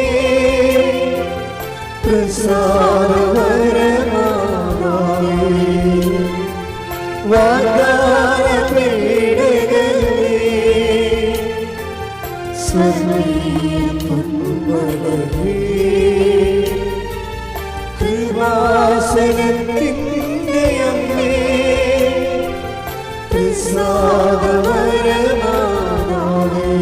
പരിശുദ്ധ പരമദിവ്യകാരുണ്യത്തിന് ആരാധനയും സ്തുതിയും പുകഴ്ചയും ഉണ്ടായിരിക്കട്ടെ. പരിശുദ്ധ പരമദിവ്യകാരുണ്യത്തിന് ആരാധനയും സ്തുതിയും പുകഴ്ചയും ഉണ്ടായിരിക്കട്ടെ. അപ്പോൾ നമ്മൾ ഇനി ബൈജൂഷിലേക്ക് തിരിച്ചു വരികയാണ്. അപ്പോൾ ഈ ബൈജൂഷിൻ്റെ പ്രോബ്ലം എന്താ വെച്ച് കഴിഞ്ഞാൽ, അദ്ദേഹത്തിന് ഇതുപോലെ സാത്താൻ വിതച്ച കുറേ കളകൾ വളർന്നിട്ട് കൃപാസനത്തോട് വെറുപ്പാണ്. അപ്പോൾ അങ്ങനെ ഇയാൾ ലീവിന് വീട്ടിൽ വരും, എല്ലാ ധ്യാനകേന്ദ്രങ്ങളിലും പോയി 20 വർഷവും അയാൾ ഓരോ ധ്യാനകേന്ദ്രത്തിൽ പോയി ധ്യാനം കൂടിയിട്ടുണ്ട്. 22 വർഷം. 22 വർഷമായി ആസ്ട്രേലിയയിലായിട്ട് വരുമ്പോൾ, കുടുംബസമേതം വരുമ്പോഴേ ഇവരെല്ലാവരും കൂടി കേരളത്തിൽ വരുമ്പോൾ ഏതെങ്കിലും ഒരു ധ്യാനകേന്ദ്രം കണ്ടുപിടിച്ചിട്ട് അവിടെ പോയി ഒരു ധ്യാനം കൂടും. എന്നിട്ട് ജീവിതം വിശുദ്ധീകരിച്ചിട്ട് അദ്ദേഹം തിരിച്ചു പോകും. അപ്പോൾ അതുകൊണ്ട് അദ്ദേഹത്തെ സംബന്ധിച്ചിടത്തോളം അദ്ദേഹത്തിനൊരു നല്ല സൂപ്പർ കോൺഷ്യസ് ഉണ്ട്. എന്താണ്? തങ്ങളുടെ റൈറ്റ് വഴികളിലാണ് പോണത്. കുടുംബജീവിതം ആധ്യാത്മികമാണ്, അത് കത്തോലിക്ക ജീവിത രീതിയാണ് എന്നൊക്കെ നല്ല ബോധ്യമുണ്ട്. അതുകൊണ്ട് കുറച്ച് സെൽഫ് കോൺഫിഡൻസ് ഉണ്ടാകും. അപ്പോൾ ഒരു ദിവസം ഇത് ഈ ചെറുപ്പക്കാരൊക്കെ കൊണ്ടുവന്ന് പുള്ള വീടിൻ്റെ വാതിക്കെ കൃപാസനം പത്രം വെച്ചിട്ടും പോകും. അപ്പോൾ ഇയാളെ വീട്ടിൽ നിന്ന് പറഞ്ഞ് ഇവന്മാർക്ക് ബോധമില്ലേ, പ്രാന്തന്മാർ, ഈ അന്ധവിശ്വാസം എന്തിനാണ് ഇവന്മാർ ഇങ്ങനെ പ്രചരിപ്പിച്ചുകൊണ്ട് നടക്കുന്നത്? ഒന്നിലെ അവന്മാർ ചെറുപ്പമല്ലേ, അവന്മാരെ പഠിച്ചിട്ട് വല്ല പ്രയോജനമില്ല, പഠിച്ച് വിദ്യാഭ്യാസമുണ്ട് പക്ഷേ വിവരമില്ല എന്നൊക്കെ പറഞ്ഞാൽ പെയ്തും പെരുക്കി പിള്ളേർ കൊണ്ടുവന്ന് കൃപാസന പത്രം പിള്ളേർ വാതിക്കെ വെച്ചുകൊണ്ട് പോകുമ്പോൾ ഇതുപോലെയുള്ള കുറേ ഡയലോഗൊക്കെ ഫിറ്റ് ചെയ്ത് പിള്ളകത്തിരിക്കും. ഒരു ദിവസം ഒരു അമ്മയും മകളും കൂടി വരും. ഒരു അമ്മയും മകളും കൂടി വന്നിട്ട് ഈ ബൈചേട്ടനെ കാണും, ലീവിന് വന്നപ്പോൾ കാണും. പിന്നെ ഞങ്ങളെ കൃപാസന മാതാവിനെക്കുറിച്ച് പറയാൻ വേണ്ടി വന്നതാണ്. ഇയാളുടെ വീട്ടിൽ കയറുന്നുണ്ടേ, ഇവരെ കാര്യമൊന്നുമില്ല. ഈ അമ്മയും മകളും കൂടി അവിടുത്തെ ആ നാട്ടിലുള്ള ആരാണ്. അപ്പോൾ വൈദ്യുസ്തനോട് പ്രേക്ഷിത പ്രവർത്തനം ചെയ്യുകയാണ് നടന്ന്. അപ്പോൾ അതിൻ്റെ പേരിൽ വീട്ടിൽ കയറിയതാണ്. വീട്ടിൽ കയറിയിട്ട് പത്രം കൊടുത്തിട്ട് എല്ലാവരും പിള്ളേരൊക്കെ ചെയ്തുകൊണ്ടിരുന്നത് എന്താണ്? പഠിക്കൽ, പൂട്ടിക്കിടന്ന് പഠിക്കൽ, പത്രം വെച്ച് പോയി കളഞ്ഞില്ലേ. ഇവരങ്ങനെയല്ലേ, ഇവരകത്ത് കയറി ബൈജുവിനെ കണ്ടിട്ട് അയാളൊരു നല്ല മനുഷ്യനായതുകൊണ്ട് സംസാരിക്കുന്ന കുഴപ്പമൊന്നുമില്ല. പക്ഷേ അദ്ദേഹത്തിനോട് ഞങ്ങൾ കൃപാസന മാതാവിനെക്കുറിച്ച് നിങ്ങളോട് പറയാൻ വേണ്ടി വന്നതാണ്, ഇതാണ് അവിടുത്തെ പത്രം. അപ്പോൾ ഇയാൾ ഇതൊക്കെ ഞാൻ കുറേ കണ്ടിട്ടുള്ളതാണെന്ന് പറയും. ഇത് ഇയാളെ എന്ത് തട്ടപ്പടിയൊക്കെ പറയും. അപ്പോൾ ഈ വിലമിച്ച് പറയും, അങ്ങനെയല്ല ബൈജു, കൃപാസന മാതാവ് സഞ്ചാരി മാതാവാണെന്ന് പറയും. നമ്മൾ പറയുന്ന സ്ഥലത്ത് വരുമെന്ന് പറയും. അതൊക്കെയാണ് ഞങ്ങളുടെ അനുഭവം എന്ന് പറയും. അപ്പോൾ ഇത് കേട്ടപ്പോൾ ഇപ്പോൾ സഞ്ചാരി മാതാവ് ഇവിടെ കേട്ടിട്ടില്ല. സഞ്ചാരി മാതാവ് ആരുണ്ടാക്കിയതാണെന്ന് അറിയാമോ? ജോസഫിനെ ഉണ്ടാക്കിയതില്ലേ? സഞ്ചാരി മാതാവ് നിങ്ങളുണ്ടാക്കിയതാണ്. കാര്യം സഞ്ചാരി മാതാവിനെക്കുറിച്ച് കുറേ സാക്ഷ്യങ്ങൾ വന്നിവിടെ. കാര്യം അടുക്കളയിൽ വന്ന് നിൽക്കുന്നു, അതുപോലെ തന്നെ വീട്ടിൽ വരുന്നു. ഇങ്ങനെ അവർക്ക് കാണാൻ പറ്റുന്ന കുറേ സാക്ഷ്യങ്ങൾ ഒരിടക്ക് ഒരു 2-3 കൊല്ലം മുമ്പ് ആൾക്കാരുടെ സാക്ഷ്യങ്ങളെല്ലാം അമ്മയെ നേരിട്ട് കണ്ട കുറേ സാക്ഷ്യങ്ങൾ വന്ന്. അങ്ങനെയാണ് അമ്മ സഞ്ചാരി മാതാവാണെന്നുള്ളത് അവർക്ക് മനസ്സിലായിട്ട് അവർക്ക് പലയിടത്ത് അനുഭവങ്ങൾ വന്നപ്പോൾ ജനങ്ങളിട്ട പേരാണത്. അപ്പോൾ അത് ശരിക്കും പറഞ്ഞാൽ ജനങ്ങളുടെ എല്ലാവരും അത്ര അനുഭവമുള്ള ഒത്തിരി പേരുണ്ട്, ആയിരക്കണക്കിന് പേരുണ്ട്. മാതാവ് അവരുടെ വീട്ടിലെത്തണതായിട്ട് സ്വപ്നം കണ്ടതും ദർശനം കണ്ടതും നേരെ ചൊവ്വേ കണ്ടതും ഒക്കെ ഒത്തിരി പേരുണ്ട്. അപ്പോൾ ഈ സുഗന്ധാഭിഷേകം തന്നെ ഫോളോ അപ്പ് ചെയ്യണതും കൂടെ വരണില്ല, പിന്തുടർന്ന് വരണില്ല. നമ്മളെ പിന്തുടർന്ന് വരണത് എന്താ? അതുപോലെ മഴവില്ല് വരണത്, ഇങ്ങനെ കുറേ തരത്തിൽ ദൈവത്തിൻ്റെ തനി സാന്നിധ്യം ഓരോ ഇടങ്ങളിലും നമുക്ക് ആവശ്യമുള്ള മേഖലകളെല്ലാം നമുക്ക് സപ്പോർട്ടായിട്ട് നിൽക്കുന്ന കാണുമ്പോഴാണ്. അപ്പോൾ ഈ അനുഭവങ്ങൾ ഈ അമ്മച്ചി ബൈജൂസിനോട് പറയും, കൃപാസന മാതാവ് സഞ്ചാരി മാതാവാണെന്ന്. അപ്പോൾ ഇയാൾ ശ്രദ്ധിക്കും, സഞ്ചാരി മാതാവാ ആദ്യം കേൾക്കണില്ല എന്ന് പറയും. ആദ്യം കേൾക്കണം അദ്ദേഹം ഇങ്ങനെ സഞ്ചാരി മാതാവിനെക്കുറിച്ച്. അപ്പോൾ എന്തൊക്കെ അവരോട് നല്ല വാക്ക് പറഞ്ഞ് വിട്ടെങ്കിലും ഈ സഞ്ചാരി മാതാവ് പുള്ളിക്ക് ക്ലിക്കായി. അപ്പോൾ ഒരു ദിവസം പുള്ളി പറഞ്ഞ്, എടി നമുക്ക് അടുത്ത ആഴ്ച നമ്മൾ പോകുകയല്ലേ, തിരിച്ച് സിഡ്നിക്ക് പോവുകയാണ്. ഇപ്പോൾ നമുക്ക് 6 ഒരെണ്ണം വാടക ഇട്ടിട്ടുണ്ട്. കാറ് ഒരെണ്ണം വീട്ടിൽ ഇവിടെ ലീവിന് വരുമ്പോൾ ഒരു വാടകയ്ക്ക് ഒരു മാസത്തേക്ക് ഒരു കാർ എടുത്തിടും. അപ്പോൾ അതിന് ആ കാറ് വാടകയ്ക്ക് ആണെങ്കിലും ഇപ്പോൾ വീട്ടിൽ പോർച്ചിൽ കിടക്കുകയാണ്. കാർ കിടക്കണ്ടല്ലോ, നമുക്കേലും കൃപാസനം വരെ ഒന്ന് പോകാം എന്ന് പറഞ്ഞു. അപ്പോൾ വൈഫും പുള്ളിക്ക് താല്പര്യമില്ല, ജസ്റ്റ് ഇവിടുത്തെ ഈ ബഹളമൊക്കെ ഈ ആൾക്കാർ ഭയങ്കര തിരക്കാണെന്നൊക്കെ പറഞ്ഞത് കാണാൻ വേണ്ടി വന്നതാണ്. കാണാൻ വേണ്ടി വന്ന് വൈഫും അദ്ദേഹം കൂടി വന്ന് അപ്പോഴേ ഇവിടെ ഉടമ്പടിയുടെ സമയമായി. ഉടമ്പടിയും മോളിൽ ചെല്ലാൻ പറഞ്ഞു. പുതുതായിട്ട് ഉടമ്പടി എടുക്കുന്നവർ മുകളിലോട്ട് ചെല്ലാൻ പറഞ്ഞു, 2ാമത്തെ നിലയിൽ ചെല്ലാൻ പറഞ്ഞു. അപ്പോൾ പുള്ളിക്കാരൻ ടോക്കണൊന്നും എടുക്കാതെ ഈ എന്താണ് ഉടമ്പടി എന്ന് കേൾക്കാൻ വേണ്ടി, പുള്ളിക്ക് ഉടമ്പടി എടുക്കാൻ ഉദ്ദേശമില്ല, എന്താ മുകളിൽ നടക്കണമെന്ന് അറിയാമല്ലോ എന്ന് പറഞ്ഞ് മുകളിൽ ചെന്നപ്പോൾ അവിടെ അനൗൺസ്മെൻ്റ്, ടോക്കൺ ഇല്ലാത്തവർ ടോക്കൺ എടുത്തുകൊണ്ട് വരാൻ പറഞ്ഞു. അപ്പോൾ ബൈജുവിന് ടോക്കണില്ല. പുള്ളിക്കാരൻ ഇറങ്ങി പോകാൻ നേരത്ത് അവിടെ നിൽക്കുന്ന ആൾ പറഞ്ഞ്, എന്താ ചേട്ടാ പോണത്? അല്ല ഞാനിപ്പോൾ ഉടമ്പടി എടുക്കാൻ വന്നതല്ല, ടോക്കൺ എടുത്തിട്ടില്ല. അപ്പോൾ ചേട്ടൻ അവിടെ ഇരിക്കും, ഞാൻ ടോക്കൺ എടുത്ത് വരാമെന്ന് പറഞ്ഞു. അങ്ങനെ പുള്ളി കെട്ടിലായി പോയി. അവിടെ നിന്ന് പ്രേക്ഷിതം പറഞ്ഞ്, ചേട്ടൻ ഇറങ്ങി പോകണ്ട, അത് ദൈവം സംരക്ഷിക്കണ്ട ഒരു തരത്തിൽ. അദ്ദേഹം ടോക്കൺ എടുക്കാതെയാണ് കയറിയതെങ്കിലും മാതാവ് അദ്ദേഹം താഴേക്ക് ഇറങ്ങിപ്പോയാൽ പിശാച് പിടിച്ചുകൊണ്ട് പോകും. അതുകൊണ്ട് അയാൾ അവിടെ ഇരുത്തിയിട്ട് അവിടെ നിന്ന് ചാർജിലുണ്ടായിരുന്ന ആൾ താഴെ വന്ന് അദ്ദേഹത്തിൻ്റെ ടോക്കൺ എടുത്ത് ഇവിടെ കൊടുക്കും. ടോക്കൺ എടുത്തപ്പോൾ പിന്നെയും ബൈജുവിന് പ്രശ്നമായി. ഇതെന്താണ് എഴുതേണ്ടതെന്ന് അറിയത്തില്ല. പ്രത്യേകിച്ച് കാര്യമൊന്നുമില്ല, പുള്ളി മര്യാദയ്ക്ക് ജീവിക്കുന്ന ഒരാളാണ്. അത്യാവശ്യം ജീവിക്കാനുള്ള മാർഗമുണ്ട്, ജോലിയുണ്ട്, ഒന്നും എഴുതാനൊന്നും ഇല്ല. അപ്പോൾ എൻ്റെ ടോക്കിൽ ഞാൻ പറഞ്ഞു, നിങ്ങൾ ആദ്യം എഴുതേണ്ടത് പരിശുദ്ധാത്മാവ് നിറയാനാണെന്ന് എൻ്റെ ടോക്കിൽ പറഞ്ഞു. അപ്പോൾ പുള്ളിക്കാരൻ പറഞ്ഞു ഒരു നിയോഗം കിട്ടി. പുള്ളിക്ക് നിയോഗം ഇല്ല. അച്ഛൻ പറഞ്ഞാൽ പുള്ളിയുടെ പരിശുദ്ധാത്മാവിനെ കിട്ടണം, എഴുതി വെച്ചാൽ അവിടെ ഒരു നിയോഗമായിട്ട്. പിന്നത്തൊന്നും എഴുതാൻ അറിയാൻ പാടില്ല. അപ്പോൾ ജോബോൻ്റെ ക്ലാസ് വന്ന്, അപ്പോൾ ജോബോൻ്റെ ക്ലാസ് പറഞ്ഞ് നിങ്ങൾ എഴുതുമ്പോൾ നടക്കാത്ത കാര്യം എഴുതാൻ പറഞ്ഞു. അത് പുള്ളിക്ക് ക്ലിക്ക്. നടക്കാത്ത കാര്യങ്ങൾ എഴുതി വെക്കാൻ പറഞ്ഞു എൻ്റെ അടുത്ത് നിയോഗമായിട്ട്. നടക്കലും നിങ്ങൾക്ക് പൂർണ്ണ ബോധ്യമുള്ള കാര്യം എഴുതാൻ പറഞ്ഞു. അപ്പോൾ അത് ടോക്ക് ചെയ്ത് റെക്കോർഡ് ചെയ്തിട്ടിരിക്കണതല്ലേ. പുള്ളി അപ്പോൾ വിചാരിച്ച പുള്ളിക്ക് നടക്കാത്തൊരു കാര്യമുണ്ട്. എന്ന് വെച്ച് കഴിഞ്ഞാൽ പുള്ളിയുടെ ഈ മുട്ടിന് എന്തോ ഈ ലിഗമെൻ്റ് പോയാൽ എന്ത് സംഭവം, ആളെ കരാട്ട ക്ലാസ് ആണെങ്കിലും കാലൊന്നും പൊങ്ങത്തില്ല. കയ്യൊക്കെ പൊങ്ങും, വലതുകാലം പൊങ്ങത്തില്ല. അപ്പം വേദന മാറുന്നില്ല. അപ്പോൾ ഈ 10-20 ധ്യാന കേന്ദ്രത്തൊക്കെ പുള്ളി പോയിട്ടുള്ളതാണ്. അവിടെയൊക്കെ രോഗശാന്തി പ്രാർത്ഥനയൊക്കെ കൂടിയതെങ്കിലും ഇതുവരെയൊക്കെ അതിനൊരു മാർഗ്ഗമില്ല. പുള്ളിക്കാരൻ അപ്പം ഓർത്ത് നടക്കാത്ത കാര്യമില്ലേ. അപ്പം അതിനെ പരീക്ഷിക്കുകയും ചെയ്യാം, അതാണ് പുള്ളിയുടെ ഉദ്ദേശം. അപ്പം അതുകൊണ്ട് കാലിൻ്റെ 20 കൊല്ലമായിട്ടുള്ള വേദന, കാല് സ്വാധീനമില്ലാത്ത അവസ്ഥ മാറ്റിത്തരണമെന്ന് പറഞ്ഞ് എഴുതി വെച്ചു അവിടെ. പക്ഷേ ഇദ്ദേഹം ഇവിടുന്ന് ഉടമ്പടി എടുത്ത് അതെല്ലാം കഴിഞ്ഞ് വീട്ടിൽ പോയി. അതിനുശേഷം ആസ്ട്രേലിയയിൽ ചെന്ന് ഉടമ്പടി അദ്ദേഹത്തിൻ്റെ രീതി അനുസരിച്ച് ഏറ്റാൽ ഏറ്റതാണ്, ഏറ്റിട്ട് കുഴപ്പത്തില്ല, ഏറ്റില്ലെങ്കിൽ ഏറ്റത്തില്ല, അതിലേ ഉള്ളൂ. അദ്ദേഹം അത് പറയുന്നുണ്ട്. എന്നെ സംബന്ധിച്ചിടത്തോളം ഒരു കാര്യം ചെയ്യാമെന്ന് പറഞ്ഞാൽ ഞാനത് വെടിപ്പാട് ചെയ്യും, അല്ലെങ്കിൽ ഞാൻ ചെയ്യത്തുമില്ല. അതാണ് നിലപാട്. അത് അങ്ങനെയാണ്. അപ്പോൾ ഉടമ്പടി ചെയ്യാമെന്ന് പറഞ്ഞില്ലേ, അതുകൊണ്ട് പുള്ളിക്കാരന് ഉടമ്പടി വൃത്തിയായിട്ട് അങ്ങനെ ചെയ്യാൻ തുടങ്ങി, ഭംഗിയായിട്ട് ചെയ്യാൻ തുടങ്ങി. നേരത്തെ പത്രം കൊടുക്കാൻ പുള്ളിയുടെ ജീവിതത്തിൽ ഇല്ലാത്തൊരു കാര്യമാണ്. പണ്ട് പുള്ള വീട്ടിൽ പത്രം കൊണ്ടുവന്നിട്ട് അവനൊക്കെ വിദ്യാഭ്യാസത്തിൻ്റെ വിവരമില്ലെന്ന് പറഞ്ഞ ആൾ തന്നെത്താൻ തന്നെ ഈ പത്രം കൊടുത്ത് ഓഫീസൊക്കെ കൊടുക്കാൻ തുടങ്ങി. ആസ്ട്രേലിയയിൽ മലയാളികളെ കണ്ട് കൊടുക്കാൻ തുടങ്ങി, ഇംഗ്ലീഷ് കണ്ട് കൊടുക്കാൻ തുടങ്ങി. അപ്പം ചെയ്യാനുള്ള കാര്യമൊക്കെ പുള്ളി ഭംഗിയായിട്ട് ചെയ്യുന്നുണ്ട്. ചെയ്തതിന് ശേഷം 2 ദിവസം ഇയാളെ നടപ്പൊക്കെ കണ്ടപ്പോൾ ഭാര്യ ചോദിച്ച്, ബൈജു നിങ്ങളുടെ കാലിൻ്റെ വേദന ഇപ്പം ഇല്ലേ? അപ്പോഴാണ് ബൈജു വിളിക്കണത്, ശരിയാണല്ല, വേദന എപ്പോൾ പോയെന്ന്, 20 കൊല്ലമായ വേദനയാണ്, അത് എപ്പോൾ പോയെന്ന് പുള്ളിക്ക് അറിയത്തില്ല. It is God. അപ്പോഴാണ് പുള്ളി കണ്ണും നിറഞ്ഞു പോയത്. എന്താണ് ആ കൃപാസനത്തിൽ സംഭവിക്കുന്നത് പുള്ളിക്ക് മനസ്സിലായത്. അപ്പോൾ പിന്നെ പുള്ളി കുറച്ചുകൂടി ഉശിരോടുകൂടി കാര്യങ്ങളെല്ലാം ഉടമ്പടി ജീവിതത്തിലേക്ക് പതുക്കെ കൃത്യമായിട്ട് വന്ന് കഴിഞ്ഞപ്പോൾ 2 ദിവസം കഴിഞ്ഞപ്പോൾ ഒരു ഫിലിപ്പീനുമായിട്ട് പുള്ളി സംസാരിക്കുകയാണ്.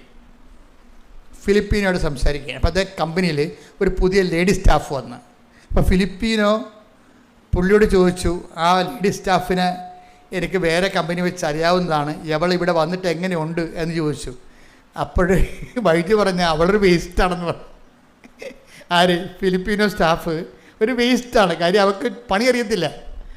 ഇതിലേക്ക് എന്തിനാണ് ഇത് കെട്ടിയെടുത്ത് കൊണ്ടുവന്നിട്ട് അവർ പണി ചെയ്യാത്ത കൊണ്ട് മറ്റുള്ളവർക്കിട്ട് പണി ഉഴപ്പറുണ്ട് എന്ന് പറഞ്ഞാൽ അതൊരു വേസ്റ്റാണെന്ന് പറഞ്ഞു. അത് പറഞ്ഞ് വായി നാക്കിട്ടില്ല, ഈ വേദന തിരിച്ചു വന്ന്. അതാണ് വിഷയം, വേദന തിരിച്ചു വന്നു.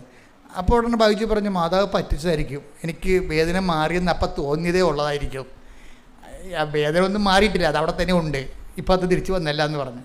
പക്ഷെ കുറച്ച് കഴിഞ്ഞ് വൈകുന്നേരം ആയപ്പോൾ പുള്ളിക്ക് തോന്നി, ഞാൻ ആ ലേഡി സ്റ്റാഫിനെ കുറ്റം പറഞ്ഞപ്പോൾ എൻ്റെ നെഞ്ചിനൊരു വേദന തോന്നിയല്ല, അത് വേണ്ടായിരുന്നു, ഒഴിവാക്കാമായിരുന്നല്ലേ എന്ന് പറഞ്ഞ് പുള്ളി വൈകുന്നേരം ആയപ്പോൾ പള്ളിയിൽ പോയി അച്ഛനെ കണ്ടിട്ട് പറഞ്ഞ് കുമ്പസാരിച്ച്. അതാണ് ഈ കുമ്പസാരത്തിൻ്റെ ഗുണം അതാണ്. അപ്പം നമ്മളെപ്പോഴും ശ്രദ്ധിക്കണം, ഇവിടുന്ന് എന്തെങ്കിലും പറഞ്ഞൊക്കെ തരുന്നുണ്ടെങ്കിൽ കൃത്യമല്ലാത്ത ഒരു കാര്യം സഭ പഠിപ്പിക്കത്തില്ല, കൃത്യമല്ലാത്ത ഒരു കാര്യം സഭ ഉപദേശിക്കത്തുമില്ല. സഭയ്ക്ക് ഇങ്ങനെ കലയിൽ നിന്നുള്ള പ്രസംഗമൊന്നും ഇല്ലെങ്കിലും പറയണ കാര്യങ്ങൾ വൃത്തിയും മേനയും കൃത്യമായിരിക്കും. ഒത്തിരി കാലം സഭ പ്രാർത്ഥിച്ച് എല്ലാ മേഖലകളിലും ഡിസ്കസ് ചെയ്ത് അതിൻ്റെ സ്പെഷ്യലിസ്റ്റും എല്ലാ കാര്യവും നോക്കിയിട്ട് അതിൻ്റെ കാനോനിസ്റ്റുകൾ, അതിൻ്റെ തിയോളജിയൻസ് എല്ലാം പഠിച്ചതിന് ശേഷമേ സഭ ഒരു കാര്യം പറയത്തുള്ളൂ. അപ്പോൾ നിങ്ങളവർക്ക് മാർപ്പാപ്പയെ കൊണ്ട് പറയിപ്പിക്കണമല്ല, മാർപ്പാപ്പ ഒറ്റ ശ്വാസത്തിൽ പറയണതാണ് രാഷ്ട്രീയക്കാരെ പോലെ പ്രസംഗം. അങ്ങനല്ല, അതെല്ലാം ആ സബ്ജക്റ്റ് വൈസ് അതിന് ശാസ്ത്രജ്ഞന്മാരെ വിളിച്ചിരുത്തി പഠിക്കേണ്ടതാണെങ്കിൽ ശാസ്ത്രജ്ഞന്മാരെ വിളിച്ചിരുത്തി പഠിക്കും. ആ വിഷയങ്ങളെക്കുറിച്ച് അതിൻ്റെ സഭയുടെ നിലപാട് എന്താണെന്ന് നോക്കിയിട്ട് ആ തിരുസംഘത്തിൽ നിന്ന് കൊടുക്കുന്ന നോട്ടാണ് മാർപ്പാപ്പ പറയണത്. ആ മാർപ്പാപ്പ പറയുന്ന കൊണ്ട് തന്നെ വിശ്വാസ സംബന്ധമായ കാര്യവും ധാർമ്മികമായ കാര്യങ്ങളും കറക്റ്റായിരിക്കും. കാര്യം അത് ഇരിക്കുന്ന ചെയർ കർത്താവ് അഴിക്കാനും ബന്ധിക്കാനും അധികാരം കൊടുത്ത ചെയർ ഇരുന്നുകൊണ്ടാണ് സഭ കാലഘട്ടത്തെ നയിക്കണത്.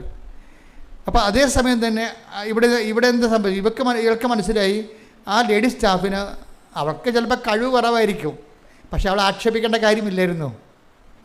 എല്ലാവർക്കും ഒരുപോലെ കഴിവുണ്ടാകുമോ? എല്ലാവർക്കും ഒരുപോലെ കഴിവുണ്ടാകുമോ? ചില ആൾക്കാർ സ്ലോ ആയിരിക്കും, ചില ആൾക്കാരെല്ലാം പൂർത്തിയായിട്ട് ചെയ്യും, പക്ഷെ സ്ലോ ആയിട്ടേ ചെയ്യത്തുള്ളൂ. ചില ആൾക്കാരെല്ലാം സ്പീഡായിട്ട് ചെയ്യും, പക്ഷേ വൃത്തിമനയില്ലാതെ ചെയ്യത്തുള്ളൂ. മനസ്സിലായില്ലേ? ഇപ്പോൾ പാത്രം കഴുകണ കാര്യം തന്നെ ചില ആൾക്കാർ പുറപ്പെടാതെ കഴുകും, പക്ഷേ നമുക്ക് മടുത്ത് നോക്കുമ്പോൾ മുട്ടയുടെ മണം ഉണ്ടാവും. പക്ഷേ ചില ആൾക്കാർ സമയമെടുത്തേ കഴുകത്തുള്ളൂ, സമയം പോവും, പക്ഷേ വൃത്തിയായിരിക്കും. അപ്പോൾ ഓരോരുത്തരും ഓരോ നേച്ചറാണ്. അപ്പോൾ അതുകൊണ്ട് നമുക്കങ്ങനെ കയറി എല്ലാവരും അങ്ങനെ ആക്ഷേപിക്കാൻ അനുവാദം തന്നിട്ടില്ല. ദൈവത്തിൻ്റെ സൃഷ്ടിയാണല്ലോ അതും. അപ്പോൾ അവരെ ആക്ഷേപിക്കുമ്പോൾ ദൈവത്തിനെ ആക്ഷേപിക്കണമല്ലേ തിരിച്ചല്ലേ വരത്തുള്ളൂ ഈ സംഭവം. അതാണ് വിഷയമേ. ഇപ്പോൾ ഇപ്പോൾ പൊട്ടനാണ്, നീ പൊട്ടനാണെന്നങ്ങനെ പറഞ്ഞിട്ട് എന്ത് ചെയ്യും നീ? അപ്പോൾ നീ അങ്ങനെ ബുദ്ധിയുള്ള ആളായി? ദൈവം സൃഷ്ടിച്ചപ്പോൾ ആയതല്ലേ. അവനോട് പൊട്ടനാണ് നീ എന്ന് പറഞ്ഞിട്ട് വല്ല കാര്യമുണ്ടോ? അപ്പം നീ ബുദ്ധിയുള്ള ആളെന്നല്ലേ പറയണത്. നിന്നെ ബുദ്ധിയുള്ള ആളായിട്ട് സൃഷ്ടിച്ചതും അവരെ പൊട്ടനായിട്ട് സൃഷ്ടിച്ചതും ആളൊന്നും തന്നെയല്ലേ. പണി നമ്മൾ മറ്റുള്ളവരെ ആക്ഷേപിക്കുമ്പോൾ കൊള്ളണത് ദൈവത്തിന് കിട്ടാണ്. അതാണ് എൻ്റെ അത് വിഷയം വരണത്. അപ്പോൾ അതുകൊണ്ട് തന്നെ വളരെ പാകതയോടുകൂടി മാത്രമേ ദൈവത്തെ അറിഞ്ഞവർ സംസാരിക്കരുത്. അറിയാത്തവർക്ക് എന്തും സംസാരിക്കാം, അവർ കുഴപ്പമില്ല. അവർക്ക് പിന്നെ ഇവിടെ കിടന്നുള്ള ജീവിതമല്ലേ ഉള്ളൂ. അത് കഴിയുമ്പോൾ ചാപ്റ്റർ ക്ലോസ് ചെയ്യത്തില്ലേ. ഇവിടെ ചാപ്റ്റർ ക്ലോസ് ചെയ്യാത്ത ആൾക്കാർ ഇവിടെ സൂക്ഷിച്ച് കൈകാര്യം ചെയ്യേണ്ടത്. അതുകൊണ്ട് ഇവൻ്റെ വിശുദ്ധി നഷ്ടപ്പെട്ട മറ്റുള്ള ആക്ഷേപിച്ച് ഇവൻ്റെ വിശുദ്ധി പോയി കഴിഞ്ഞപ്പോൾ ഇവൻ്റെ പ്രൊട്ടക്ഷൻ പോയി. ആ വേദന തിരിച്ചു വന്നു കഴിഞ്ഞപ്പോൾ ഉടനെ രാത്രി പോയി കുമ്പസാരിച്ച് ആശീർവാദം മേടിച്ച് പാപക്ഷമം മേടിച്ചു. കർത്താവിൻ്റെ പാപക്ഷമയില്ല. വൈദികൻ അവിടെ ആരാണ്? കർത്താവിൻ്റെ ഒരു ആളായ്മയായിട്ടിരിക്കുകയല്ലേ. ഞങ്ങളൊക്കെ ഒരു മാധ്യമമല്ലേ, കർത്താവിൻ്റെ ഒരു മീഡിയമാണ്. കർത്താവാണ് അതിലൂടെ പ്രവർത്തിക്കുന്ന സഭയെ. അപ്പോൾ ആ അധികാരത്തിലാണ് ഇവൻ്റെ പാപം മോചിച്ച് കിട്ടി. അവനെന്താ വേണ്ടത്? പശ്ചാത്താപം വേണം. അവനെന്താ ചെയ്യേണ്ടത്? ഇനി ഇങ്ങനെ ആവർത്തിക്കത്തില്ലെന്ന് പറയണം. അതാണ് പ്രശ്നം. ചില കുമ്പസാരക്കാർ ചിലത് ഒക്കാത്തതിൻ്റെ കാരണം എന്തറിയാമോ? പശ്ചാത്താപം ഇല്ല. ഇനി ഇങ്ങനെ ആവർത്തിക്കോ ഇല്ലേ നിങ്ങൾക്കറിയത്തില്ല. ഇപ്പോൾ തൽക്കാലം മുട്ടുശാന്തിക്ക് വേണ്ടി അഭ്യാസം കാണിക്കുന്നതാണ്. അതല്ല, ചില ആൾക്കാർക്ക് ഒരു 1-1.5 കുമ്പസാരമായിരിക്കും. സങ്കടമുണ്ട്, അത് തെറ്റാണെന്ന് മനസ്സിലായി, ഇനി ഞാനത് ആവർത്തിക്കത്തില്ലെന്ന് കുമ്പസാര കൂടെ വെച്ച് അവൻ സ്വന്തമായിട്ട് ദൈവത്തോട് പറയും. അതിന് വൈദികൻ അവന് ഉപദേശവും ആശീർവാദം കൊടുക്കും. അവൻ ഓക്കെയാവും. അവൻ്റെ രോഗവും കർത്താവ് ഏറ്റെടുക്കും. ഇവൻ കുമ്പസാരിച്ച് ആശീർവാദം മേടിച്ചപ്പോൾ തന്നെ ആ തിരിച്ചു വന്ന വേദന പിന്നെ അപ്രത്യക്ഷമായി. പിന്നെ പറയുകയാണ്, ഇപ്പം 2 കൊല്ലമായിപ്പോൾ ഇന്ന് വരെ ആ വേദന തിരിച്ചു വന്നിട്ടില്ല.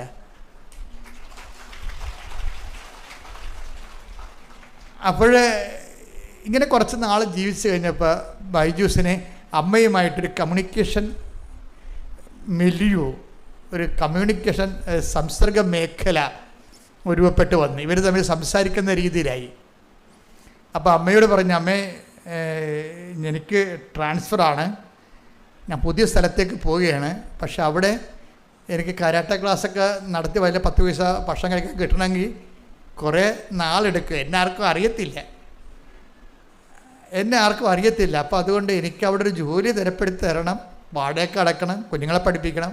ഇങ്ങനെയുള്ള കാര്യങ്ങൾ നേരെ പറയണം. മനസ്സിലായ? ഇതിനെ കമ്മ്യൂണിക്കേഷൻ എന്ന് പറയണത്. ഇപ്പം നമ്മൾ ചട്ടപ്പടി പ്രാർത്ഥനയുടെ കൂടെ തന്നെ ഈ വൈബായിട്ടുള്ള കമ്മ്യൂണിക്കേഷൻസ് കണ്ടിന്യൂ ചെയ്യും. അപ്പോഴെന്ത് പിറ്റേ ദിവസം അപ്പോൾ അത് അങ്ങനെ വന്നു കഴിഞ്ഞാൽ അമ്മ അത് ആ വിഷയം അപ്പം തന്നെ വരവ് ചെയ്തിട്ട് പറഞ്ഞ് എന്താ ചെയ്തിരിക്കണമെന്ന് അറിയാമോ? ഇവ സ്ഥലം മാറിപ്പോണ വേറെ ഒരു സ്റ്റേറ്റിലാണ്. ഇപ്പോൾ കേരളക്കാരൻ തമിഴ്നാട്ടിൽ പോണ പോലെ അത്രയുമാണ് വേറെ സ്റ്റേറ്റിലാണ് പോണത്. അമ്മ എന്ത് ചെയ്ത് ഈ കമ്പനിയുടെ ഒരു ബ്രാഞ്ച് അവിടെ തുടങ്ങിച്ച്. ഇവൻ പോലും അറിഞ്ഞിട്ടില്ല. എന്നിട്ട് അപ്പോൾ ഇവൻ അറിഞ്ഞു കഴിഞ്ഞപ്പോൾ ഇവൻ്റെ HR പറഞ്ഞ്, എടാ ഈ കമ്പനിയുടെ ബ്രാഞ്ച് നീ പുതിയ സ്ഥലത്ത് പുതിയ സ്റ്റേറ്റിൽ തുടങ്ങുന്നുണ്ട്, നീ ഇവിടുത്തെ മാനേജറിനോട് ചോദിച്ച ഒരു കത്ത് വാങ്ങിച്ചാൽ നിനക്ക് ഈ ജോലി അവിടെ കിട്ടുമെന്ന് പറഞ്ഞു. അതുപോലെ തന്നെ അമ്മയോട് പറഞ്ഞ പോലെ തന്നെ ആ ജോലി ആ സ്റ്റേറ്റിൽ ഇവൻ ഇവിടെ ചെയ്തിരുന്ന ജോലി അവിടെ കിട്ടി. അപ്പോൾ അവിടെ സെറ്റായിപ്പോയി. 2 കൊല്ലം വർക്ക് ചെയ്ത കമ്പനിയിൽ. പക്ഷെ കമ്പനി വലിയ മെച്ചമുണ്ടായില്ല. കമ്പനിയിൽ പുതിയ കമ്പനി അവിടെ ക്ലച്ച് പിടിക്കാൻ കുറേ താമസിച്ച്. അപ്പോൾ അത് ഭാവിയും അത് എൻ്റെ സർവേ മാർക്കറ്റിംഗ് സർവേ ഒക്കെ നോക്കിയിട്ട് ഭാവിയിലും അത് ക്ലച്ച് പിടിക്കുന്ന ലക്ഷണമില്ല. അപ്പോൾ അതിൻ്റെ ടോട്ടലായിട്ടുള്ള കമ്പനിയുടെ MD അവരുടെ സമ്മേളനത്തിൽ ഈ പുതിയ കമ്പനി പൂട്ടാൻ തീരുമാനിച്ചു. അത് ഇവനറിഞ്ഞില്ല പൂട്ടാൻ പോണ കാര്യം അറിഞ്ഞില്ല. ആ കമ്പനി കിട്ടിയ ജോലി പോണ 2 കൊല്ലം കഴിഞ്ഞപ്പോഴാണ് പോകാം. അപ്പോൾ അപ്പോഴും പക്ഷേ അമ്മയോട് പറയണ്ട, അമ്മേ ഈ കമ്പനിയുടെ ശമ്പളം പഴയ കമ്പനിയുടെ ശമ്പളം കിട്ടണില്ല, അതുകൊണ്ട് എനിക്ക് വേറൊരു കമ്പനിയിൽ ഒരു ജോലി തരണം, അല്ലാതെ എനിക്കിങ്ങനെ കുഞ്ഞുങ്ങളെ പോറ്റി പോകാൻ പറ്റുന്നില്ല, കരാട്ട ക്ലാസ്സിന് അധികം പിള്ളേരൊന്നും വരണില്ല എന്നൊക്കെ. ഇവരിങ്ങനെ അങ്ങോട്ടും ഇങ്ങോട്ടും കാര്യങ്ങൾ സംസാരിക്കുന്ന കമ്മ്യൂണിക്കേഷൻ ലെവൽ ഭയങ്കര രസമാണ്. നമ്മളെ ഉടമ്പടിയിലുള്ള എല്ലാവരും, നിങ്ങൾ ഉടമ്പടി ജീവിതമാണെങ്കിൽ നിങ്ങൾക്ക് ഇതുപോലെ അമിക്കബിളായിട്ട് ദൈവത്തോട് സംസാരിക്കാൻ പറ്റും. കാര്യം ഇപ്പം തന്നെ ആ ഫിലിപ്പിനോനെ ആക്ഷേപിച്ചു എന്ന് കണ്ടപ്പോൾ തന്നെ ഇവൻ റെക്ടിഫൈ ചെയ്തില്ലേ, അല്ലേ? അത് തെറ്റി പോയി ക്ഷമ ചോദിച്ചിട്ട് റെക്ടിഫൈ ചെയ്തു. അപ്പോൾ തന്നെ ദൈവമായിട്ടുള്ള ആ പാലം ബ്രേക്ക് ചെയ്യണില്ല. അതാണ് വിഷയം. അപ്പോൾ നിങ്ങൾ എപ്പോഴും നമ്മൾ ശ്രദ്ധിക്കേണ്ടത്, എല്ലാവരും പെരുമാറുന്ന പോലെ ഒന്നും നമുക്ക് പെരുമാറാൻ പറ്റത്തില്ല. നമ്മൾ ഉടമ്പടിയിലാകുമ്പോൾ നമ്മുടെ മെയിൻ വിഷയം എന്താണ്? ദൈവമാണ്. ഈ ബൈജൂസിൻ്റെ സാക്ഷ്യം സ്കാൻ ചെയ്യുമ്പോൾ എനിക്ക് മനസ്സിലായ ഒരു സത്യം, ബൈജൂസ് ഇടയ്ക്കൊക്കെ പറയും, പിന്നെ ജോലിയല്ല കേട്ടാ പ്രശ്നം, എനിക്ക് ദൈവമാണ് പ്രശ്നമെന്ന് അമ്മയോട് പറയും. എനിക്ക് കുർബാന മുടക്കുന്ന ഒരു കണ്ടീഷൻസ് വരരുത്. എൻ്റെ ഷിഫ്റ്റ് അറേഞ്ച് ചെയ്യുമ്പോൾ എൻ്റെ കുർബാന ഉറപ്പ് വരുത്തിയിട്ട് നീ ഷിഫ്റ്റ് അറേഞ്ച് ചെയ്യുക. ആരോട് പറയണം? HR പറഞ്ഞതല്ല, മാതാവിനോട് പറയണതാണ്, അമ്മയോട് പറയണതാണ്. വേറെ എനിക്ക് എൻ്റെ ജോലി നീ അറേഞ്ച് ചെയ്യുമ്പോൾ എൻ്റെ കുർബാന മിസ്സാകാൻ എനിക്ക് പറ്റത്തില്ല, മിസ്സായിട്ടൊരു ജീവിതം വേണ്ട. അപ്പം അതുകൊണ്ട് എൻ്റെ ജോലി ചെയ്യുമ്പോൾ എനിക്ക് ഡെയിലി കുർബാനയ്ക്ക് പോകാനുള്ള നീ അറേഞ്ച് ചെയ്യണം. അപ്പോൾ അതനുസരിച്ച് അമ്മ ഇവൻ്റെ ലൈഫ് ഷിഫ്റ്റാക്കി ഇങ്ങനെ റീഅറേഞ്ച് ചെയ്യുമ്പോൾ കുർബാനയ്ക്ക് പോകാനുള്ള സമയം ബ്ലാങ്കായിട്ട് ഇട്ടാണ് ഷിഫ്റ്റ് ചെയ്യണത്. അപ്പോൾ ഇതെല്ലാം HR പറഞ്ഞു ഉണ്ടാക്കിയതല്ല, HR പറഞ്ഞിട്ടുണ്ട് വിഷയം, പക്ഷേ അമ്മയോടാണ് ആദ്യം പറയണ ഈ വിഷയം. അപ്പോൾ ഇതിങ്ങനെ ഓരോ കാര്യങ്ങളും നമ്മുടെ ജീവിതത്തിൽ വരണത്, നമ്മൾ വൃത്തിമേനയുമായിട്ട് ഉടമ്പടി ജീവിതം ജീവിക്കുമ്പോൾ നമുക്ക് കമ്മ്യൂണിക്കേഷൻ കപ്പാസിറ്റി കിട്ടും. ഉടമ്പടിയിൽ ഏറ്റവും വലുത് ഈ കമ്മ്യൂണിക്കേഷൻ കപ്പാസിറ്റിയാണെന്ന് തോന്നുന്നത്. നമുക്ക് ധൈര്യമായിട്ട് നമ്മുടെ അവസ്ഥകൾ, ഇപ്പോൾ ഡേവിസ് ചേട്ടൻ പറഞ്ഞത് എന്താണ്, അമ്മേ ഞാൻ ഈ കുരിശ് ചുമന്നുകൊണ്ടാണ് വരണത്, അമ്മ ഞങ്ങളെ കാണുന്നില്ലേ എന്ന്, അമ്മ ഞങ്ങളുടെ അവസ്ഥ കാണുന്നില്ലേ എന്നാണ് ചോദിക്കണത്. അപ്പോൾ അതിന് എമർജൻസി ആയിട്ട് മറുപടിയാണ് എന്താണ്? സുഗന്ധാഭിഷേകം വെച്ചാൽ ഞാൻ കാണുന്നുണ്ട്, കൂടെയുണ്ട്, ധൈര്യമായിട്ട് മുന്നോട്ട് പോകാൻ പറയും. ഉടനെ മെസ്സേജാണ്. അപ്പോൾ അതുകൊണ്ട് ഞാൻ വളരെ അതായത് ഈ എപ്പോഴും നമ്മൾ ശ്രദ്ധിക്കേണ്ട ഒരു കാര്യമേ. മർക്കോസ് 11:23. മർക്കോസ് 11:23. സത്യമായി ഞാൻ നിങ്ങളോട് പറയുന്നു. പറഞ്ഞേ, സത്യമായി ഞാൻ നിങ്ങളോട് പറയുന്നു,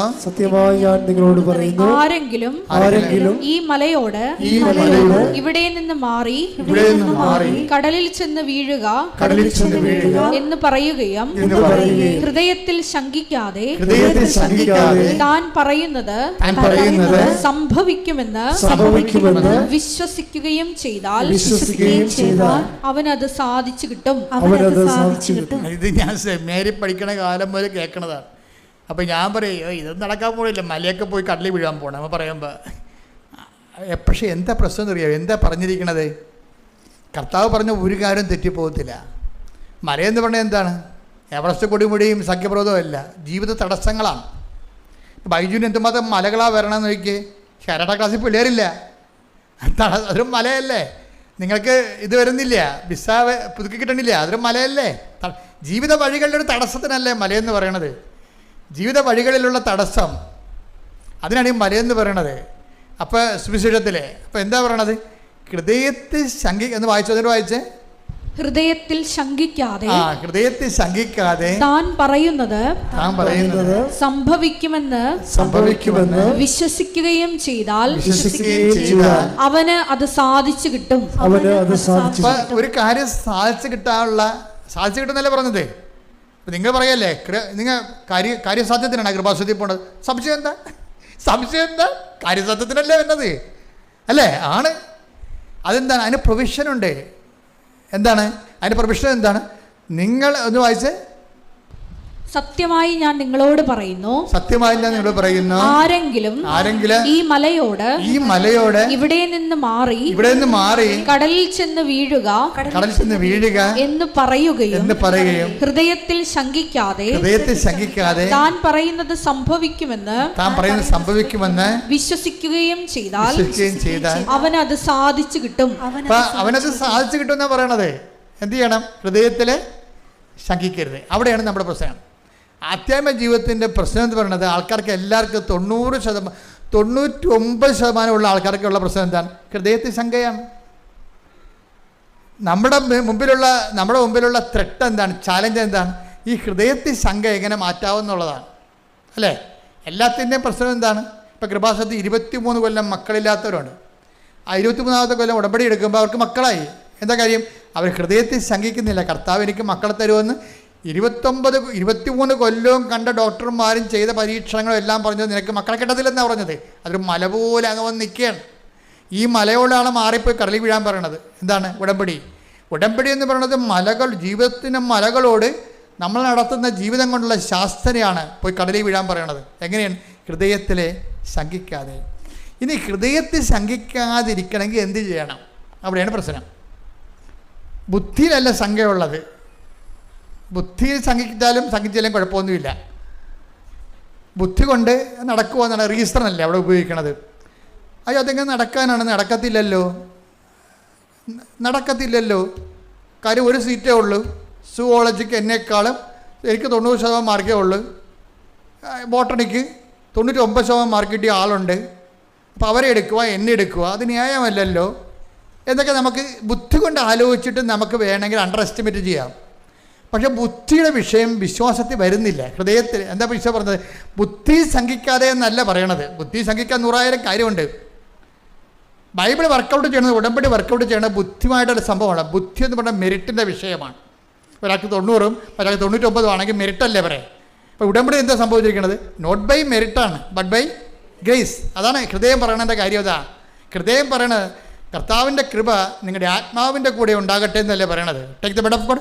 ഗലാത്യ 6:18 നമ്മുടെ കർത്താവായ യേശുക്രിസ്തുവിന്റെ കൃപ നിങ്ങളുടെ ആത്മാവിനോട് കൂടെ ഉണ്ടായിരിക്കട്ടെ. കൃപ നിങ്ങളുടെ ബുദ്ധിയുടെ കൂടെ ഉണ്ടായിരിക്കട്ടെ എന്നാണ് പറയണത്. അല്ല, ഹൃദയത്തിൻ്റെ കൂടെയാണ് കൃപ ഉറക്കുന്നത്. നോട്ട് ബൈ മെറിറ്റ് എന്ന് പറഞ്ഞു കഴിഞ്ഞാൽ not by intellect, not by but by grace. അവിടെ വിഷയം. ഇപ്പം ഇവിടെ എന്താ 11:23 പറയണത്? ഹൃദയത്തിൽ ശങ്കിക്കാതെ ഇവിടെ നിന്ന് മാറുക എന്ന് പറഞ്ഞാൽ, കടലിൽ പോയി വീഴുക എന്ന് പറഞ്ഞാൽ അത് അനുസരിക്കുക തന്നെ ചെയ്യും. അപ്പം ഹൃദയത്തിൽ ശങ്കിക്കാതിരിക്കണമെങ്കിൽ എന്ത് ചെയ്യണം? ഹൃദയത്തിൽ ശങ്കിക്കാതിരിക്കണം എന്നുണ്ടെങ്കിൽ ഹൃദയത്തെയാണ് നമ്മൾ ഉടമ്പടിയിൽ നമ്മൾ ഫോക്കസ് ചെയ്യണത്.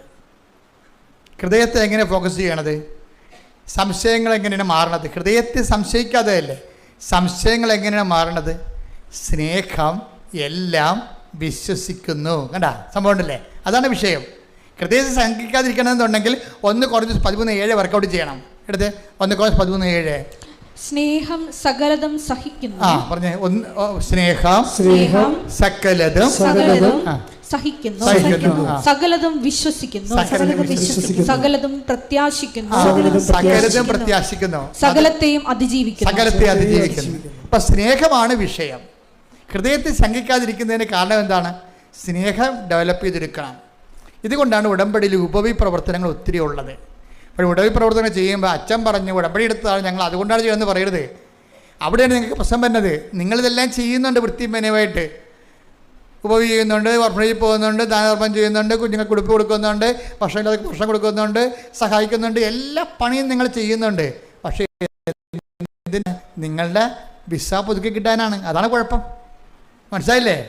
വിസ ഞാൻ ഏത് ഓർഫനേജിലാണ് മണ്ണാങ്കട്ടെ നരകത്തിലാണ് വേണേ പോയേക്കാം, എൻ്റെ വിസ ഒന്ന് പുതുക്കി തന്നാൽ മതി. അപ്പോൾ ആരോടാണ് സ്നേഹം?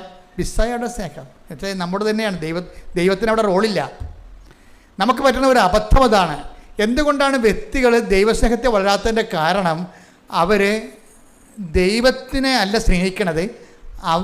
അവരിങ്ങനെ ഉപപ്രവർത്തനം ചെയ്യും, പത്രങ്ങൾ കൊടുക്കും, വെയിൽ കൊള്ളും, മഴ കൊള്ളും, ദാനധർമ്മം ചെയ്യും. എല്ലാം എന്തിനാണ്? വിസ പുതുക്കി കിട്ടാനോ, മക്കളുണ്ടാകാനോ, കല്യാണം കെട്ടാനോ, വസ്തു വിൽക്കാനോ, ജപ്തി മാറാനോ ഒക്കെയാണ്. എൻ്റെ മക്കൾ ഇതൊക്കെ നടക്കട്ടെ. പക്ഷെ നിങ്ങൾ അതുമായിട്ട് കെട്ടിച്ചാടരുത്. നിങ്ങളെന്ത് ചെയ്യണം? നിങ്ങൾ ചെയ്യുന്നതിന് എല്ലാത്തിനും വേറെ അക്കൗണ്ടിലോട്ട് മാറ്റണം. അത് ഏത് അക്കൗണ്ടാണ്? ഞാൻ ഇതുവഴി എൻ്റെ ദൈവത്തെ സ്നേഹിക്കുന്നു. Got the point. നമ്മുടെ വിഷയം എന്താണ്? ഹൃദയത്തെ ശങ്കിക്കാതെ ഹൃദയത്തെ എങ്ങനെ ദൈവസ്നേഹത്തെ വളർത്താൻ പറ്റുമെന്ന് ചോദിച്ചാൽ അതിൻ്റെ ഉത്തരം നമ്മൾ ചെയ്യുന്ന എല്ലാ ഉപവിപ്രവർത്തനങ്ങളും സുവിശേഷ വേലകളും നമ്മുടെ വിഷയത്തിന് വേണ്ടി മാത്രമല്ല, നമ്മുടെ വിഷയത്തിന് വേണ്ടിയല്ല, ദൈവമായിരിക്കണം നമ്മുടെ വിഷയം. മനസ്സിലായി? ഇതാണ് ബൈജു ഈ ലെവലിലോട്ട് അങ്ങോട്ട് വളരുകയാണ്. ബൈജു മാതാവിനെ കണ്ടപ്പോൾ മാതാവിനോട് പറഞ്ഞത്, അമ്മേ കാര്യങ്ങളൊക്കെ ശരിയാണ്, എനിക്ക് ജോലിയുണ്ടോ ഇല്ലാതിരിക്കുകയോ അതൊക്കെ അമ്മയുടെ പ്രശ്നമാണ്, എൻ്റെ പ്രശ്നം കുർബാനയാണെന്ന് പറയും. അപ്പോൾ എന്താ വിഷയം? അവൻ്റെ വിഷയം എന്താണ്? അവൻ്റെ വിഷയം കുർബാനയാണെന്ന്. എനിക്ക് കർത്താവിൻ്റെ ആലയത്തിൽ വരികയും എനിക്ക് കുർബാനയെ കൂടുകയും ചെയ്യണം. അപ്പോൾ ആ വിഷയം ആരായി? അവൻ്റെ വിഷയം എന്തായി? അവൻ്റെ വിഷയം കരട്ടയല്ല, അവൻ്റെ വിഷയം കമ്പനിയല്ല, അവൻ്റെ വിഷയം വരുമാനമല്ല, പിന്നെ എന്താണ്? ദൈവമാണ് വിഷയം. മനസ്സിലായില്ലേ? ദൈവമാണ് വിഷയം. അപ്പോൾ ദൈവസ്നേഹം വർദ്ധിച്ച് നമ്മുടെ വിഷയം എന്നുള്ളത് വിട്ടിട്ട് ദൈവം തന്നെയാണ് നമ്മുടെ വിഷയം എന്നുള്ള ഒരു ട്രാൻസിഷൻ ഇവിടെ സംഭവിക്കണം. അതാണ് ഉടമ്പടിയുടെ വിജയം എന്ന് പറയുന്നത്. പ്രാർത്ഥിക്കുക, കർത്താവായ ദൈവമേ, എൻ്റെ വിഷയത്തെക്കാൾ ദൈവം തന്നെയാണ് എൻ്റെ വിഷയമായി മാറുന്ന ഉടമ്പടി അഭിഷേകത്തിലേക്ക് എന്നെ ഉയർത്തണമേ. ശ്രദ്ധിക്കട്ടെ. ഹല്ലേലൂയ, ഹല്ലേലൂയ, ഹല്ലേലൂയ,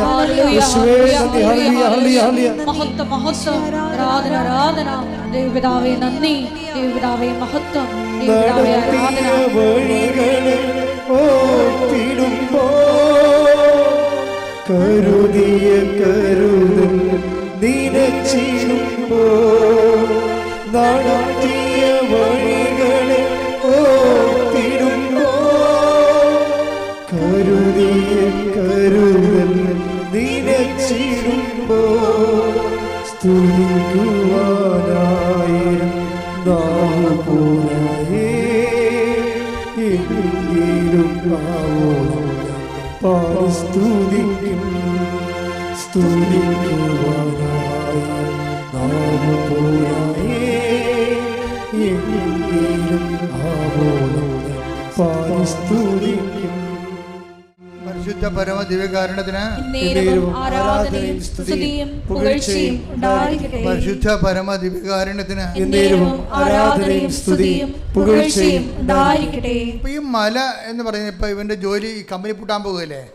എന്നാ ഇത് പെട്ടെന്ന് സംഭവിക്കുന്ന വിഷയം എന്ന് വെച്ച് കഴിഞ്ഞാൽ, കമ്പനി ഉടനെ അവിടെ ആ കമ്പനിയിൽ പെർമനൻ്റ് സ്റ്റാഫായിട്ടുണ്ടായിരുന്നവരെല്ലാവരെയും വിളിപ്പിക്കും.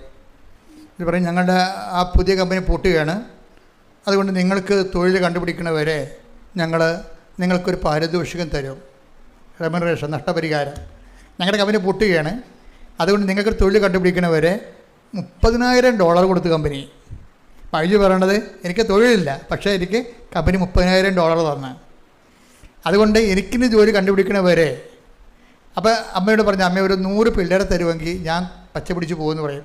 ഉടനെ പിറ്റേ ആഴ്ച 100 പിള്ളേരെ കൊടുത്ത് കരാട്ടെ ക്ലാസ്സിൽ. അത് ഭയങ്കര രസമാണ്. ആ കമ്മ്യൂണിക്കേഷൻ പോണ രസം കണ്ടില്ലേ? അപ്പോൾ ഈ വിഷയങ്ങൾക്ക് എന്താ ഈശോ പറഞ്ഞത് എന്താ വെച്ചാൽ, ഈ കമ്മ്യൂണിക്കേഷൻ ലെവല് നമ്മുടെ ഭാഗം നമ്മൾ കറക്റ്റ് ചെയ്ത് കഴിഞ്ഞാൽ ഇതൊക്കെ നിങ്ങൾക്ക് ആവശ്യമാണെന്ന് ഈശോ പറഞ്ഞില്ലേ? അതാണ് എൻ്റെ സംഭവം. നമ്മുടെ ആവശ്യങ്ങളാണ് ഇതൊക്കെ. നിങ്ങൾക്ക് ആവശ്യമാണ്. നിങ്ങൾ സ്വർഗ്ഗസ്ഥനായ പിതാവ് അറിയാം.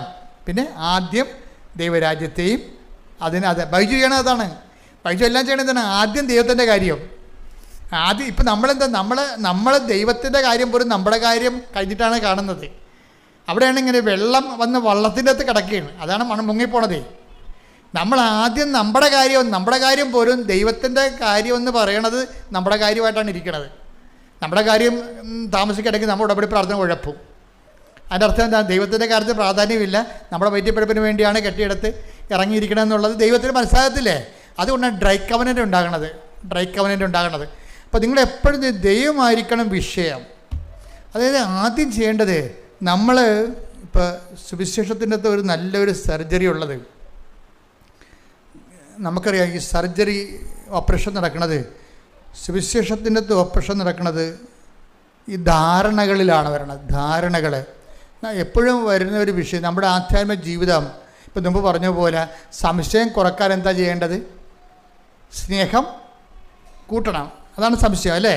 അതാണ് ഹൃദയത്തിൽ ശങ്കിക്കുന്നതെന്ന് പറയുമ്പോൾ, ഹൃദയത്തിൽ സ്നേഹമെല്ലാം വിശ്വസിക്കുന്നത് കൊണ്ട് തന്നെ വിശ്വാസം വർദ്ധിക്കുമ്പോൾ സംശയം കുറയും. പക്ഷെ അത് സ്നേഹമാണ് അതിൻ്റെ ഏജൻ്റ് എന്ന് പറയണത്. എന്ന് പറഞ്ഞാൽ ചെയ്യണ കാര്യങ്ങളെല്ലാം ദൈവത്തോടുള്ള സ്നേഹത്താലാണ് ചെയ്യേണ്ടതെല്ലാം. അല്ല നമ്മുടെ വിഷയത്തോടുള്ള സ്നേഹത്താലല്ല, ദൈവമായിരിക്കണം നമ്മുടെ വിഷയം. അപ്പം അതുപോലെ തന്നെ ഒരു ഫോർമുലയാണ് നമ്മൾ ജീവിക്കുമ്പോൾ ഈ ധാരണകളെ തിരുത്തണം. ഇപ്പം ധാരണകളില്ലേ എന്നുവെച്ചാൽ നമ്മുടെ ഉടമ്പടി എപ്പോഴും പെട്ടെന്ന് ബ്രേക്ക് ആകണമെങ്കിൽ ആദ്യം ചെയ്യേണ്ട നടപടി എന്ന് പറഞ്ഞാൽ ധാരണയെ തിരുത്തുകയാണ് ചെയ്യേണ്ടത്. നമുക്ക് ദൈവത്തെക്കുറിച്ചൊരു ധാരണയുണ്ടാവും. ബൈജൂസിനും ഉണ്ടായ ധാരണ. അതാണ് ഈ സഞ്ചാരി മാതാവ് എന്ന് പറഞ്ഞാൽ പുള്ളിയുടെ ധാരണ ഇല്ലാത്തൊരു സാധനമാണ് സഞ്ചാരി മാതാവ്. ആ വലിയമ്മച്ചിയും മക്കളും കൂടി വന്നിട്ട് ഇയാളുടെ ധാരണയെ തിരുത്തി. മാതാവ് കൂടെ വരുമെന്നൊക്കെ പറഞ്ഞപ്പോഴേ ഞെട്ടിപ്പോയി ഇയാൾ. പല മാതാവിനെയും കണ്ടിട്ടുണ്ട്, പക്ഷേ കൂടെ വരുന്ന മാതാവ് കണ്ടില്ലേ പുള്ളി. അത് ധാരണ തിരുത്തി. അപ്പോൾ ഈ ധാരണയെ തിരുത്തുക എന്നുള്ളത് പരിശുദ്ധ പ്രവർത്തനത്തിൻ്റെ ലക്ഷ്യം തന്നെ അതാണ്, ധാരണയെ തിരുത്തുക എന്നാണ്. അന്ന് വരെ അവലംബം വെച്ചിരിക്കുന്ന എല്ലാത്തിനെയും തിരുത്തുക, എന്നിട്ട് ദൈവത്തെ അനുഭവിപ്പിച്ച് കൊടുക്കാൻ വേണ്ടി മാത്രം നമ്മളുടെ പരിശുദ്ധ പ്രവർത്തനങ്ങളെ ദൈവസ്നേഹത്തിൻ്റെ സാക്ഷ്യപ്പോലെ നമ്മളത് ശുശ്രൂഷിക്കുമ്പോഴാണ് ഫിലിപ്പിയർ 4:6 ഒന്നിനെക്കുറിച്ചും ആകുലരാകേണ്ട. പറഞ്ഞേ. ഒന്നിനെക്കുറിച്ചും ആകുലരാകേണ്ട. പ്രാർത്ഥനയിലൂടെയും അപേക്ഷയിലൂടെയും കൃതജ്ഞതാസ്തോത്രങ്ങളോടെ നിങ്ങളുടെ യാചനകൾ ദൈവസന്നിധിയിൽ അർപ്പിക്കുവിൻ. അപ്പോൾ നമ്മുടെ എല്ലാ ധാരണയെയും അതിലംഘിക്കുന്ന ദൈവത്തിന്റെ സമാധാനം നിങ്ങളുടെ ഹൃദയങ്ങളെയും ചിന്തകളെയും യേശുക്രിസ്തുവിൽ കാത്തുകൊള്ളും. അപ്പോൾ ഈ ധാരണകളെ അതിലംഘിക്കുന്ന ഒരു സിറ്റുവേഷൻ ഉണ്ട്, ഒരു സാധ്യതയുണ്ട്. എപ്പോഴും ഉടമ്പടി ബ്രേക്ക് ആകണത് നമ്മുടെ ധാരണകളെ ചേഞ്ച് ആക്കുമ്പോഴാണ്. അത് അങ്ങോട്ടും ഇങ്ങോട്ടും ഉള്ള ബയലാറ്ററലായിട്ടുള്ള ഒരു പ്രോസസ്സിംഗ് ആണത്. അതായത് നമ്മൾ ഉടമ്പടിയിലൂടെ ദൈവത്തിനെക്കുറിച്ചുള്ള നമ്മുടെ ധാരണകൾ നമ്മൾ തിരുത്തുന്നുണ്ട്.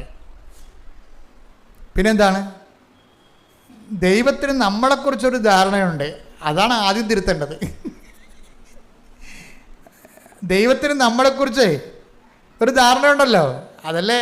അപ്പോൾ ദൈവത്തിന് നിങ്ങൾ ഉടമ്പടി ഇടുമ്പോൾ തന്നെ അറിയാം, ഈ മുതൽ ഏത് ഉടമ്പടി ഇട്ടാലും സങ്കരം തെങ്ങനെ തന്നെയാണ്. പണ്ടത്തെ പരിപാടി തന്നെ കൈയിരിക്കണത്, മാറ്റമൊന്നുമില്ല. ഇപ്പോൾ ബൈജു തന്നെ പറയുന്നുണ്ട്, എന്നാ കുന്തമായാലും 90 ദിവസമല്ലേ ഉള്ളെന്ന്. ബൈജു അവസാനം ആദ്യം ഉടമ്പടി ചെയ്യണമെങ്കിൽ അറിയാവാ, എന്ത് കുന്തമായാലും ശരി 90 ദിവസം മതിയല്ല, സഹിച്ചാൽ മതിയല്ല എന്ന്. 90 ദിവസം അതാണ് ഒരു ധാരണയെന്ന് പറയണത്. പക്ഷേ ഇപ്പോഴെന്ത്, ആ 90 ദിവസത്തിന് ഇപ്പോൾ സഹിച്ചാൽ മതിയല്ലോ എന്ന് പറഞ്ഞ് എണ്ണിപ്പറയ്ക്ക് 90 ദിവസക്കാരുന്ന ആളിപ്പോൾ 2 കൊല്ലം കഴിഞ്ഞു ഉടമ്പടി ജീവിക്കുകയാണ്. അപ്പം ദൈവത്തിന് നമ്മളെക്കുറിച്ചുള്ള ധാരണ തിരുത്തണം. കാര്യം എന്താണ്, അത് ഭയങ്കര സീരിയസ് ആയിട്ടുള്ള വിഷയമാണ്. നമുക്ക് ദൈവത്തെക്കുറിച്ചുള്ള ധാരണയും തിരുത്തണം. ദൈവത്തിന് നമ്മളെക്കുറിച്ച് ഇപ്പോൾ തന്നെ ബൈജു ആ ഫിലിപ്പിനോട് പറഞ്ഞാൽ അത് വേസ്റ്റ് ജന്മമാണെന്ന് പറഞ്ഞില്ലേ. ഫിലിപ്പിനോ വേസ്റ്റ് ജന്മമാണ്. അപ്പോൾ ദൈവത്തിന് അത് ഇഷ്ടപ്പെട്ടില്ല. ബൈജുവിനെ പോലെ ഒരാളിൽ നിന്ന് അത് ദൈവം പ്രതീക്ഷിക്കണില്ല. അതാണ് പറഞ്ഞത്. വല്ല പേപ്പട്ടികളെ പലയിടത്തും കിടന്ന് കുറയ്ക്കുകയോ അങ്ങോട്ടും ഇങ്ങോട്ടും കുത്തിമറിയുകയും ചെയ്യണത്. പക്ഷേ ദൈവപൈതലിന് അത് പറ്റത്തില്ല. അതുകൊണ്ട് ഫിലിപ്പിനോയെ അങ്ങനെ പറഞ്ഞത് ദൈവത്തിന് ഇഷ്ടപ്പെട്ടില്ല. അതുകൊണ്ട് വൈകുന്നേരം ഇപ്പോൾ ആ മനുഷ്യൻ മനസ്തപിച്ചിട്ട് പറഞ്ഞു, ഇനി ഞാൻ പറയത്തില്ല, ശ്രദ്ധിച്ചോളാം എന്ന് പറഞ്ഞു, പട്ടങ്ങി പറഞ്ഞു. അതാണ് അപ്പം ബൈജുവിനെക്കുറിച്ചുള്ള ധാരണ ദൈവത്തിന് ചേഞ്ചായി. അതുപോലെ തന്നെ നമുക്ക് ദൈവത്തെക്കുറിച്ചുള്ള ധാരണയില്ലേ, അതും മാറ്റണം. നമ്മൾക്ക് അത് എപ്പോഴും ഏറ്റവും സീരിയസ് ആയിട്ടുള്ള ഇതിൻ്റെ അകത്ത് റിസ്ക് പിടിച്ച പരിപാടി എന്ന് പറയണത് നമ്മളെക്കുറിച്ചുള്ള ദൈവത്തിൻ്റെ ധാരണ മാറ്റണം. ഉടമ്പടി കൊണ്ട് ഉദ്ദേശിക്കുന്നത് അതാണ്. സത്യം പറഞ്ഞാൽ നിങ്ങൾ ഓർക്കും ഉടനടി പരിഹാരമാണ്, ഉടമ്പടി പരിഹാരം നടക്കും. പക്ഷെ അതിൻ്റെ ലക്ഷ്യം അത് മാത്രമല്ല.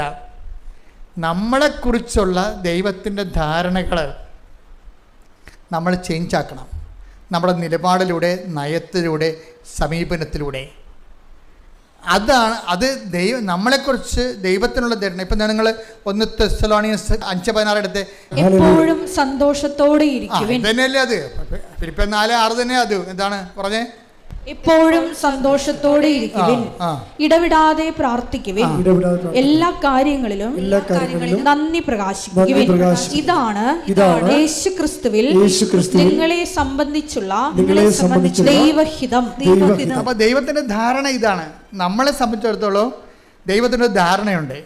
ആ ധാരണയിലേക്ക് നമ്മൾ വളർന്നു വരണം. പീഡിയ. നമ്മളെ സംബന്ധിച്ചിടത്തോളം ദൈവത്തിന് ഒരു ചാർട്ടേഡായിട്ടുള്ള ധാരണയുണ്ട്. ഏതൊക്കെയാണ്? എപ്പോഴും സന്തോഷത്തോടെ ഇരിക്കണം, അതാണ് വിഷയം. മനസ്സിലായില്ലേ? പിന്നെന്താണ്? ഇടതടവില്ലാതെ പ്രാർത്ഥിക്കണം. പിന്നെന്താണ്? എല്ലാ കാര്യങ്ങളിലും കൃതജ്ഞത പ്രകാശിപ്പിക്കണം. ഇപ്പം നീറ്റിൻ്റെ പരീക്ഷയ്ക്ക് തോറ്റാലും ഇട്ടാ പോലെ വീട്ടിൽ കിടന്നിട്ട് അമ്മീമ്മ ഞാൻ പള്ളിയിലും വരണില്ല, ഒരു പട്ടാക്കാരെയും കാണുന്നില്ലെന്ന് പറഞ്ഞുകൊണ്ട് കിടക്കല്ലേ. ആ പിശാചുകൾക്ക് അങ്ങനെ തന്നെ കിടന്ന ഒരു പ്രശ്നമൊന്നുമില്ല. കാര്യം ഇന്നത്തെ സുവിശേഷത്തിലുണ്ടേ എല്ലാവർക്കും നിത്യജീവൻ പറഞ്ഞിട്ടില്ലെന്ന്. ആ നിത്യജീവിതത്തെക്കുറിച്ച് പറഞ്ഞപ്പോൾ ഞാൻ ഞെട്ടിപ്പോയി. ഞാൻ അപ്പുറത്തിരിപ്പുണ്ടായിരുന്നു അവിടെ. ഇന്ന് സുവിശേഷം വായിച്ചതാണ്. ഇത് നിത്യജീവന് വേണ്ടി നിയോഗിക്കപ്പെട്ടവരെന്ന്. ടേക്ക് ദ ബെഡ് ഓഫ് ശ്രദ്ധിക്കട്ടെ. ഹല്ലേലൂയ, ഹല്ലേലൂയ, ഹല്ലേലൂയ. അപ്പോസ്തല പ്രവർത്തനങ്ങൾ 13-ാം അധ്യായം 47-48 തിരുവചനങ്ങൾ. ഇതിനകത്ത് മുഴുവനും ചതിയാണ്. ചതി എന്ന് വെച്ച് കഴിഞ്ഞാൽ വിശുദ്ധമായ ഒരു, അതായത് നമ്മൾ ഈ എല്ലാവരും രക്ഷപ്പെടണമെന്നൊക്കെ ദൈവം ആഗ്രഹിക്കുന്നുണ്ട്, ഇല്ലേ? അങ്ങനെ ഒരു വചനമുണ്ട്, എല്ലാം രക്ഷപ്പെടണമെന്നുണ്ട്. പക്ഷേ എല്ലാം രക്ഷപ്പെടുക. എല്ലാ മക്കളും IAS കിട്ടണമെന്ന്, ഡോക്ടർമാരാണെന്ന്, എഞ്ചിനീയർമാരാണെന്നൊക്കെ അപ്പന്മാർ ആചരിക്കുന്നുണ്ട്. ചില അണ്ണന്മാർ പോയി കഞ്ചാവ് പിടിച്ചതിന് അപ്പന്മാരെന്ത് ചെയ്യാനാണ്? പിടിയിട്ടില്ലേ? ചിലന്മാർ പഠിക്കാൻ വിട്ടപ്പോഴേ അവിടെ ബാംഗ്ലൂർ അവിടെ ലാൽ ബാഗിലൊക്കെ കറങ്ങിടക്കുകയാണ് കണ്ട പെൺപിള്ളേരുമായിട്ട്. അതിന് അപ്പനെന്ത് ചെയ്യാനാ? അപ്പനെ എല്ലാവരും രക്ഷപ്പെടണമെന്ന് ആഗ്രഹമുണ്ട്, പക്ഷെ മക്കളെ സമ്മതിക്കണ്ടേ? മനസ്സിലായില്ലേ? ഇതുപോലെ എപ്പോഴും നമ്മൾ ശ്രദ്ധിക്കണം. ദൈവത്തിന് ഒരു ധാരണയുണ്ട്. ആ ധാരണയ്ക്കൊപ്പം വളർന്നുകൊള്ളാമെന്നാണ് ഈ ഉടമ്പടി പറയണത്. ദൈവത്തിൻ്റെ ധാരണ എന്താണ്? 5:16 ദൈവത്തിൻ്റെ ധാരണ. എന്താ ദൈവത്തിൻ്റെ ധാരണ? എപ്പോഴും സന്തോഷത്തോടെ ഇരിക്കണം. നീറ്റിൽ മാർക്ക് കുറഞ്ഞു പോയാലും അടുത്ത കൊല്ലം എഴുതിയെടുക്കാമെന്ന് പറഞ്ഞ് നമ്മൾ സന്തോഷം ഇരിക്കണം. അല്ലെങ്കിൽ ഞാൻ നല്ലവണ്ണം പഠിച്ചതാണ്, പിന്നെ ചിലർക്ക് മസിൽ പിടിക്കത്തില്ലേ? പഠിക്കാത്തവരൊക്കെ എഴുതിപ്പോയി നീറ്റിൻ്റെ പരീക്ഷയ്ക്ക് എന്തോ കുഴപ്പമുണ്ടായിട്ട് അമ്മ അട്ടിമറി കാണിച്ചിട്ടുണ്ട്. ചില ആൾക്കാർ ക്വസ്റ്റ്യൻ ചോർത്തി കിട്ടി. വെറുതെയാണ് ഇവളുടെ കഴിവുകേട്. വീട്ടിൽ മുമ്പ് ഇവിടെ കൊച്ചാകാതിരിക്കാൻ വേണ്ടി പരീക്ഷയും സംവിധാനങ്ങളെല്ലാം കുറ്റം പറഞ്ഞാണ്. ഒരു കഥയുമില്ല. ഇങ്ങനെയുള്ള പരിപാടികളെല്ലാം എത്ര കാലം ദൈവം കണ്ടിട്ടുള്ളതാണ്. നിങ്ങളെ ഓന്തോടിയ വെയിൽ വരെ നിങ്ങൾ പരാജയങ്ങളുണ്ടെങ്കിൽ അതിനെ അക്സെപ്റ്റ് ചെയ്യണം. അല്ലാതെ ഉടനെ ഞാൻ ഈ വിചാരം കൊണ്ടും വാക്കുകൊണ്ടും പ്രവൃത്തി കൊണ്ടും വന്നില്ല. വിചാരത്താലും വാക്കാലും പ്രവൃത്തിയാലും. അപ്പം ഞങ്ങളുടെ കപ്പേരത്ത് അത് വാക്കാലം എന്ന് പറയുമ്പോൾ വക്കാലം എന്നായി പോവും. അപ്പോൾ അത് കെട്ടിത്തൂക്കണ കാര്യം വല്ലതും ആയിരിക്കുമെന്ന്. അതെന്താ പ്രശ്നം എന്ന് വെച്ച് കഴിഞ്ഞാൽ, എന്താ പ്രോബ്ലം എന്ന് വെച്ച് കഴിഞ്ഞാൽ, ചില ആൾക്കാർക്ക് ചില വിഷയങ്ങൾക്ക് വരുമ്പോൾ ഉടനെ ചത്ത് കളയാൻ തീരുമാനിക്കും. പരീക്ഷയ്ക്ക് ഒന്നും ഉണ്ടാകത്തില്ലേ? ഒന്നും ഉണ്ടാകത്തില്ല. ആ പരീക്ഷ 5 മാർക്ക് കുറഞ്ഞു പോയതായിരിക്കും. അത് അടുത്ത പോലെ എഴുതിയെടുക്കാം. അതുകൊണ്ടാണ് ആവശ്യമില്ലാത്ത നിരാശ ഉണ്ടാണത്. എപ്പോഴും നമ്മൾ ശ്രദ്ധിക്കേണ്ട ഒരു വിഷയം വെച്ചാൽ, ദൈവം ഇതൊന്നും അക്സെപ്റ്റ് ചെയ്യണില്ല. എന്താ പറയണത്? നീ തോറ്റാലും മാർക്ക് കുറഞ്ഞാലും നിൻ്റെ കൂടെ നിൽക്കുന്ന സ്വിറ്റ്സർലൻഡിലേക്ക് പോയാലും നീ എന്ത് ചെയ്യണം? എപ്പോഴും സന്തോഷത്തോടെ ഇരിക്കണം. അതാണ് വിഷയം. ദൈവ പൈതലാണ് നീയെങ്കിൽ എപ്പോഴും സന്തോഷത്തോടെ ഇരിക്കണം. പിന്നെന്താണ്? എന്തെല്ലാം ഇടതടവില്ലാതെ പ്രാർത്ഥിക്കണം. എന്താ കാര്യത്തിലറിയാവോ? നീ നടക്കേണ്ട വഴി കൃത്യമായിട്ടും ദൈവത്തിൻ്റെ കൈവെള്ളം എഴുതി വെച്ചിരിക്കുക. I have carved out in my power. എന്ത് രസമാണ് കേൾക്കാൻ. ഞാൻ നിന്നെ എൻ്റെ ഉള്ളം കയ്യിൽ ഇങ്ങനെ കൊത്തി വെച്ചിരിക്കുകയാണെന്ന്. നീ നടക്കേണ്ട വഴി നിൻ്റെ മുഖത്ത് നോക്കി ഞാൻ പറയുമെന്ന്. അപ്പോൾ മുഖത്ത് നോക്കണമെന്നുണ്ടെങ്കിൽ എന്താണ്? കയ്യിൽ ഇങ്ങനെ കൊത്തി വെച്ചിരിക്കുകയല്ലേ? ഇൻറ്റിമസിയാണ് പറയണത്. ദൈവമായിട്ട് കമ്മ്യൂണിക്കേറ്റീവ് ഇൻറ്റിമസി ഉണ്ടായിക്കഴിഞ്ഞാൽ ദൈവം തന്നെ നമ്മളെ വഴി നടത്തിക്കൊണ്ടിരിക്കും. ഇപ്പോൾ വെറുതെ എന്താ പറഞ്ഞത്? അമ്മേ കുഞ്ഞുങ്ങളെ വളർത്തണ്ടേ, കരാട്ട സ്കൂളിൽ പിള്ളേരല്ല കേട്ടാ ജീവിക്കേണ്ടതെന്ന് ചോദിച്ചപ്പോൾ എന്താ പറഞ്ഞത്? $30,000 എടുത്ത് കൊടുത്തേക്ക്. $30,000 അവിടെ അവർ മാത്രം കിട്ടിയിട്ടുള്ളൂ. അതാണ് രസം. അപ്പോൾ എന്ന് വെച്ചാൽ ഓരോരുത്തൻ്റെ കാര്യങ്ങളെക്കുറിച്ചും ദൈവത്തിന് കൃത്യതയുണ്ട്. നമ്മളെപ്പോഴും ദൈവഹിതം എന്താണെന്ന് നോക്കണം. ദൈവഹിതം എന്താ? ദൈവത്തിന് നമ്മളെക്കുറിച്ചുള്ള ധാരണയാണ് ദൈവഹിതം. എന്താണ്? എപ്പോഴും സന്തോഷത്തോടെ ഇരിക്കണം. ഇപ്പോൾ എനിക്ക് കുറച്ച് ഡിസീസൊക്കെ ഉണ്ട്. പക്ഷേ നിങ്ങൾ എൻ്റെ ഈ കൂടെയുള്ളതല്ലേ ഈ ജോമോളും അച്ഛനൊക്കെ, അവർ എന്നെ ഈ കാര്യത്തിൽ ദുഃഖിച്ച് കണ്ടിട്ടുണ്ടാവില്ല. എപ്പോഴും കണ്ടത്തില്ല. ഞാൻ ഭയങ്കര സ്മാർട്ടാണ്. അത് ഇപ്പം തന്നെ ചുമയൊക്കെ പിടിച്ച് രാത്രി ആവിയൊക്കെ പിടിച്ചുകൊണ്ടിരിക്കുകയായിരുന്നു. കാര്യം ഇവിടെ നിന്ന് വേർത്തിട്ട് ബനിയം വരെ അകത്തുകൊണ്ട് പിഴിഞ്ഞിട്ട് ബനിയത്തകത്തോട്ട് വെള്ളം അകത്ത് കയറിയിട്ട് പതിര രാത്രി പനിയായിരുന്നു. അപ്പോൾ എനിക്ക് ഇത്തിരി പേടിയായിരുന്നു. ഇന്ന് ഇങ്ങനെ സ്വരമൊക്കെ പോകും, വല്ല കുഴപ്പമുണ്ടാകുന്നൊക്കെ പേടിയായിരുന്നു. പക്ഷേ എന്തായാലും ഞാൻ ഹാപ്പിയാണ്. ഇപ്പോൾ ജീവിതത്തിൽ ഇങ്ങനെ കുറേ സംഭവങ്ങളൊക്കെ വരുമ്പോഴും നമ്മളോട് എന്താ പറഞ്ഞിരിക്കുന്നത്? എപ്പോഴും സന്തോഷത്തിലിരിക്കുക. പിന്നെന്താണ്? ഇടതരമില്ലാതെ പ്രാർത്ഥിക്കുക. പിന്നെന്താണ്?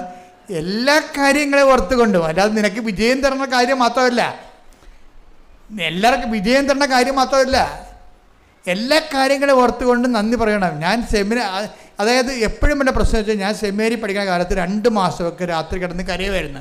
2 മാസം. അതിൻ്റെ കാര്യം വെച്ചാൽ എൻ്റെ അപ്പൻ, ഞാൻ 10ാം ക്ലാസ്സിൽ പഠിക്കുമ്പോഴാണ് മരിച്ചു പോയത്. അപ്പോൾ എനിക്ക് വേണ്ടി ആ 10ാം ക്ലാസ്സിൽ പിരിയണ സമയത്ത്, മോഡൽ എക്സാം സമയത്ത് ഓട്ടോഗ്രാഫ് വാങ്ങിക്കണം. അപ്പം അപ്പൻ ഭയങ്കര കൃഷിക്കാരനാണ്. അപ്പോൾ തന്നെത്താൻ തന്നെ ഒരു കൊല വെട്ടിയെടുത്ത് തോളെ വെച്ചുകൊണ്ട് കടയിൽ പോയി അത് കൊടുത്തിട്ട് എനിക്ക് ഓട്ടോഗ്രാഫ് മേടിച്ചുകൊണ്ട് വന്ന്, അതെനിക്ക് ഓർത്ത് സഹിക്കാൻ പറ്റുന്നില്ല. ആ അപ്പനാണ് 10ാം ക്ലാസ്സിലെ പരീക്ഷയ്ക്ക് മരിച്ചു പോയത്. അപ്പോഴും എനിക്ക് നോബടി, ഞാൻ ഒറ്റയ്ക്കൊരു കൾസ കൊടുത്താണ് സെമിനാരിൽ പോയി ചേരണത്. അപ്പോൾ അതുകൊണ്ട് അപ്പനെക്കുറിച്ച് ഓർക്കുമ്പോൾ എനിക്ക് സഹിക്കാനാവാത്ത വേദന വരും എപ്പോഴും. പിന്നെയാണ് ഞാൻ ഓർക്കണത്, അപ്പൻ ജീവിച്ചിരുന്നെങ്കിൽ തീർച്ചയായിട്ടും എന്നെ ഇടവക വൈദ്യനായിട്ട് വിടത്തില്ല. അപ്പൻ ഈ ഇടവക വൈദ്യനായിട്ട് ഭയങ്കര ഗുസ്തിയായിരുന്നു ആദ്യകാലം പോലെ. അപ്പോൾ എന്നോട് എപ്പോഴും പറയും, റിലീജിയസാണ് നല്ലത്, നീ റിലീജിയസിന് പോയാൽ മതി എന്ന്. അപ്പോൾ ഞാനതനുസരിച്ച് റിലീജിയസിന് പോകാൻ വേണ്ടി തന്നെയാണ് ഒരുങ്ങി നടന്നത്. പക്ഷേ കർത്താവ് പറഞ്ഞത് ഈ രൂപത ജീവിക്കണതും റിലീജിയസ് തന്നെയാണ്. നമ്മൾ എവിടെ ആയിരിക്കുന്നു എന്നല്ല പ്രശ്നം, നമ്മൾ എന്തായിരിക്കുന്നു എന്നാണ് പ്രശ്നം. സ്ഥലത്തിനല്ല പ്രശ്നം, സംവിധാനത്തിനല്ല പ്രശ്നം. ഏത് സംവിധാനത്തിൽ പോയാലും ദൈവത്തിൻ്റെ ഹിതം, ദൈവത്തിനൊരു ധാരണയുണ്ട് നമ്മളെക്കുറിച്ച്. അപ്പോഴെന്നാ പറ്റിയത്, ഇപ്പോഴേക്ക് തോന്നുന്നത് എന്താണ്, അപ്പൻ വലിയ കിടപ്പൊന്നുമില്ലാതെ നേരത്തെ കർത്താവിൻ്റെയൊക്കെ പോയില്ലേ, അന്ന് എനിക്കത് മനസ്സിലായില്ലേ, ഇന്ന് എനിക്കത് മനസ്സിലായി. അപ്പോൾ എന്താണ്, എല്ലാ കാര്യങ്ങൾക്കും കൃതജ്ഞത പ്രകാശിപ്പിക്കുകയും. ദൈവപൈതൽ അങ്ങനെയാണ് ചെയ്യണത്. അല്ല ദൈവം എന്നോട് എല്ലാവർക്കും ഭർത്താവുണ്ടല്ലോ, എല്ലാ പെണ്ണുങ്ങളും കല്യാണം കഴിച്ചൊക്കെ പെറ്റല്ല, പിള്ളേരെ കൊണ്ട് നടക്കണമല്ല, എനിക്ക് മാത്രം ഒരു കുഞ്ഞിക്കാരെ കാണാൻ പറ്റില്ല, നിങ്ങൾക്ക് ഈ പട്ടി അവിടെ കാറിക്കൊണ്ട് നടക്കത്തിരിക്കലും. അതൊന്നും പ്രാർത്ഥനയല്ല ശരിക്കും പറഞ്ഞാൽ. എന്താണ്, അങ്ങനെ ഒരു സിറ്റുവേഷനിലാണെങ്കിൽ പോലും നീ ദൈവദൃശ്യത്തിന് വരുമ്പോൾ എന്താണ്, എപ്പോഴും സന്തോഷത്തിലേക്ക്. എന്താ കാര്യം, ഈ ഒരു അവസ്ഥയിൽ തന്നെ ഇതിൻ്റെ കറസ്പോണ്ടിങ് അനോയിൻറ്റിങ് ഉണ്ട്. ഈ ഒരു അവസ്ഥയിൽ ഇപ്പം നിനക്ക് മക്കളില്ല അത് വിചാരിച്ചോ, മക്കളെ കിട്ടുമായിരിക്കും, ചിലപ്പോൾ കിട്ടത്തില്ല. പക്ഷേ ഇവിടുത്തെ എന്ന് പറയുമ്പോൾ മാക്സിമം ഈ 90% കിട്ടണ കേസേ ഇവിടെ ഉള്ളൂ, കിട്ടാത്ത കേസ് അപൂർവമാണ്. പക്ഷേ എന്നാലും കർത്താവിൻ്റെ നിലപാടെന്താണ്, ധാരണ എന്താണ്, നീ എപ്പോഴും സന്തോഷത്തോടെ ഇരിക്കാൻ. അതാണ് വിഷയം. ആ പഴയ കാലങ്ങൾ ഓർത്തിട്ട്, അയ്യോ ഞാനന്ന് പറഞ്ഞതാണ്, എന്നൊക്കെ കാനഡയിൽ വിടാൻ പറഞ്ഞതാണ്, ഞാനിപ്പോൾ എവിടെ ഇരിക്കേണ്ടതാണ് എന്ന് പറഞ്ഞുകൊണ്ട് എപ്പോഴും ചത്തുപോയ അപ്പനെയും അമ്മേനെ മുഴുവൻ ആയിക്കൊണ്ട് നടക്കണ കുറേ തലതെറിച്ച വിചാരികളുണ്ട്. ആ ചാപ്റ്റർ എല്ലാം ക്ലോസ് ചെയ്യണം.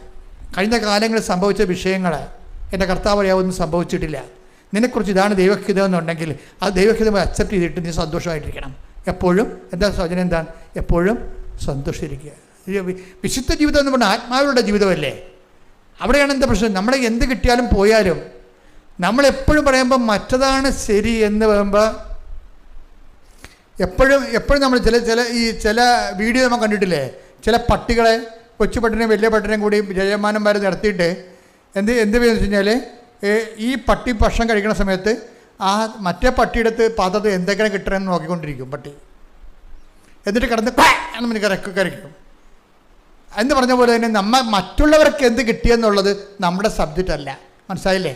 മറ്റുള്ളവർ എവിടെ പോയെന്നുള്ളത് നമ്മുടെ സബ്ജക്റ്റ് അല്ല. എപ്പോഴും ഓർത്തേക്കണം, മറ്റുള്ളവർ എവിടെ പോയാലും നിന്നാലും വന്നാലും പോയാലും നീ ദൈവത്തിൻ്റെ കൂടെ ഉണ്ടോ ഇല്ലേ എന്ന് മാത്രം നോക്കിയാൽ മതി. അങ്ങനെ ചിന്തിച്ചാൽ നിനക്ക് സന്തോഷമാകുന്നതിന് കുഴപ്പമില്ല. എന്താ കാര്യം, കർത്താവിൻ്റെ വചനം തെറ്റത്തില്ല. എന്താണ്, എപ്പോഴും സന്തോഷിച്ചിരിക്കുക. പിന്നെന്താണ്, ഇടറിവില്ലാതെ പ്രാർത്ഥിക്കുക. പിന്നെന്താണ്, എല്ലാ കാര്യങ്ങളും കൃതജ്ഞത. അപ്പോൾ അതാണ് ദൈവത്തിന് നമ്മളെക്കുറിച്ചുള്ള ധാരണ. ആ ധാരണയിലേക്കാണ് നമ്മൾ ആധ്യാത്മിക ജീവിതം തുഴഞ്ഞെത്തേണ്ടത്. പക്ഷേ പറഞ്ഞ് മനസ്സിലായില്ലേ? അതിനുവേണ്ടി നിങ്ങൾ പ്രാർത്ഥിക്കണം. കർത്താവേ, എന്നെക്കുറിച്ചുള്ള നിൻ്റെ ധാരണയിലേക്ക് ആധ്യാത്മിക തുഴഞ്ഞെത്താൻ എന്നെ സഹായിക്കണമേ. പിതാവിൻ്റെയും പുത്രൻ്റെയും പരിശുദ്ധാത്മാവിൻ്റെയും നാമത്തിൽ ആമേൻ. എഴുന്നേൽക്കുക.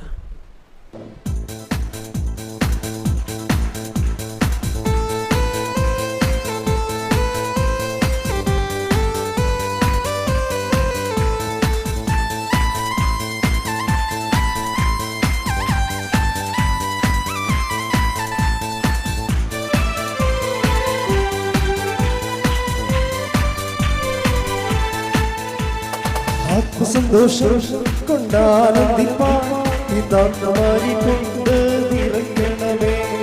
ആത്മസന്തോഷം കൊണ്ടാനന്ദിപ്പാൻ കൊണ്ട് എല്ലാവരും പാടാം. ആത്മസന്തോഷം കൊണ്ടാനന്ദിപ്പാൻ കൊണ്ട് നിറയ്ക്കണമേ. ആത്മസന്തോഷം കൊണ്ടാനന്ദിപ്പാൻ കൊണ്ട്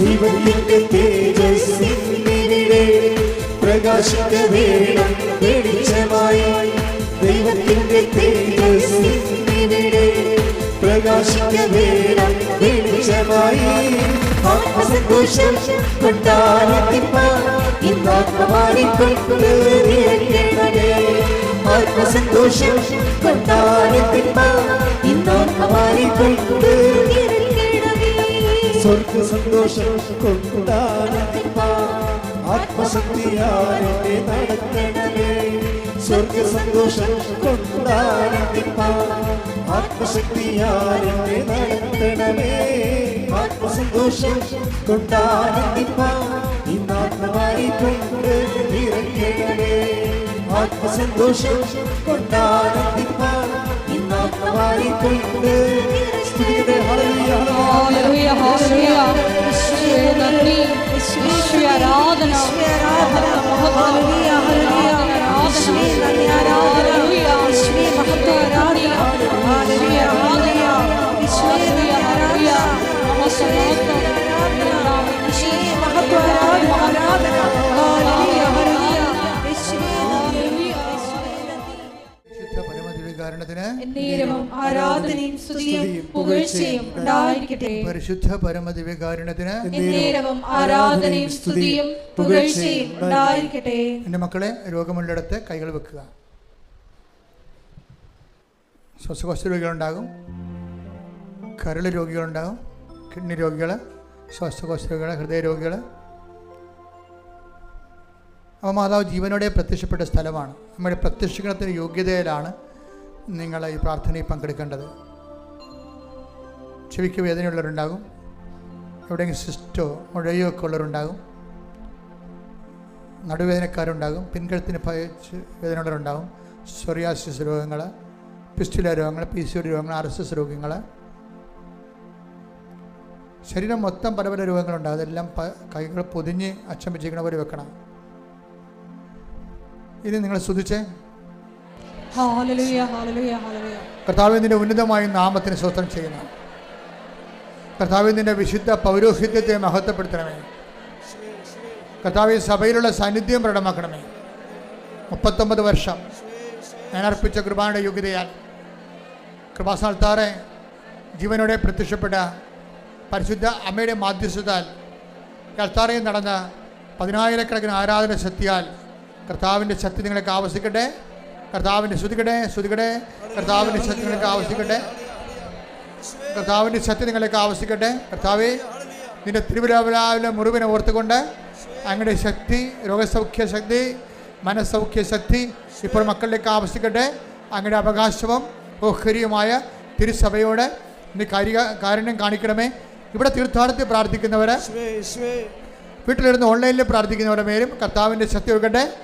മാർഗരോഗങ്ങൾ, തിരാവ്യാധികൾ, മൂക്കിൽ ദശ വളരുന്ന അവസ്ഥകൾ, കണ്ണിന് കാഴ്ചക്കുറവുള്ള അവസ്ഥകൾ, ചെവിക്ക് കേൾവിക്കുറവുള്ള അവസ്ഥകൾ, മെനിഞ്ചൈറ്റിസ് പോലുള്ള രോഗങ്ങൾ, അതുപോലെ തന്നെ മാറാത്ത തലവേദനകൾ, അതിൻ്റെ മൂലകാരണങ്ങൾ, അടിമുഴക്കം പോലെ അടിപ്പിണർ പോലെ കർത്താവിൻ്റെ ശക്തി യേശുവിന്റെ നാമത്തിൽ സൗഖ്യം പ്രാപിക്കട്ടെ. ശ്രുതിക്കട്ടെ. ഹല്ലേലൂയ ഹല്ലേലൂയ ഹല്ലേലൂയ. സുഖപ്പെട്ടുകൊണ്ട് നാമത്തെ ആരാധനയിലൂടെ വീണ്ടും വീണ്ടും മഹത്വപ്പെടുത്തണമേ. ഹല്ലേലൂയ. യേശുവേ നന്ദി, യേശുവേ ആരാധന. എന്നിൽ നിറയണമേ, സൗഖ്യം നൽകണമേ. വരേണമേ, എന്നിൽ നിറയണമേ, വരേണമേ, സൗഖ്യം നൽകണമേ. എൻ്റെ മക്കളെ, വിവിധ പരീക്ഷകൾ എഴുതിയ മക്കളുണ്ട്, റിസൾട്ട് വെയിറ്റ് ചെയ്യുന്നവരെ. അവർ ഉടമ്പടി എടുത്തിരിക്കുന്നത് തന്നെ അവർ ആ പരീക്ഷയുടെ വിഷയം ഉടമ്പടി വെച്ചപ്പോൾ തന്നെ ദൈവത്തിന് അറിയാം. എന്താണ് അറിയാവുന്നത്? നിങ്ങളുടെ കഴിവിലല്ല നിങ്ങൾ ആശ്രയിക്കുന്നത്, കർത്താവിൻ്റെ കൃപയിലാണെന്ന്. അതുകൊണ്ട് തന്നെ ജയിക്കാനും ഉന്നതമായ മാർക്ക് മേടിക്കാനും നിങ്ങൾക്ക് അവകാശമുണ്ട്. എന്താ കാര്യം? നിങ്ങളുടെ കഴിവിനേക്കാൾ ഉപരി ദൈവത്തിൻ്റെ കൃപയെ വിശ്വസിക്കുന്നതുകൊണ്ടാണ് അത് ഉടമ്പടിയാക്കി മാറ്റിയിരിക്കുന്നത്. ആ ഉടമ്പടി എടുത്തിരിക്കുന്ന മക്കളെല്ലാം അവിടെ മേലെല്ലാം കർത്താവിൻ്റെ കൃപ ആവശ്യിക്കുന്നതിന് വേണ്ടി സ്തുതിക്കട്ടെ. ഹല്ലേലൂയ ഹല്ലേലൂയ ഹല്ലേലൂയ ഹല്ലേലൂയ ഹല്ലേലൂയ. മഹത്വം മഹത്വം, ആരാധന ആരാധന. ഹല്ലേലൂയ ഹല്ലേലൂയ. നാഥ വരണമേ, നാഥ വരണമേ, എന്നിൽ നിറയണമേ, നാഥ വരണമേ. സൗഖ്യം നൽകണമേ. നാഥാ വരേണമേ, എന്നിൽ നിറയണമേ.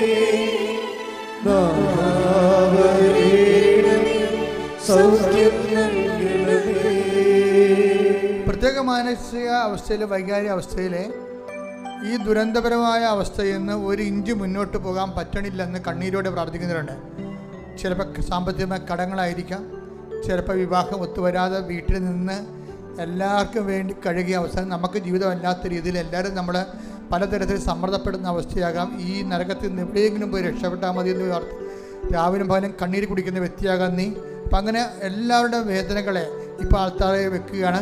പരിശുദ്ധമ്മയുടെ പ്രത്യക്ഷീകരണത്തിൻ്റെ ശക്തിയിൽ നിങ്ങളുടെ എല്ലാ വിഷമങ്ങളും, ജോലിയില്ലാത്തവരുണ്ട്, വീടില്ലാത്തവരുണ്ട്, വഴിയില്ലാത്തവരുണ്ട്, അതുപോലെ തന്നെ ആരും സഹായിക്കാനില്ലാത്തവരുണ്ട്. ഒരു കാര്യം വന്നാൽ പോലും തിരക്കാനോ ചോദിക്കാനോ പറയാനോ കൂടെ വരാനോ പോകാനോ ആരും ഇല്ലാത്തവരുണ്ട്. അവിടെ എല്ലാം ദൈവത്തിൻ്റെ കരുണയ്ക്ക് വേണ്ടി ഇടിമുഴക്കുമ്പോൾ ശ്രദ്ധിക്കട്ടെ.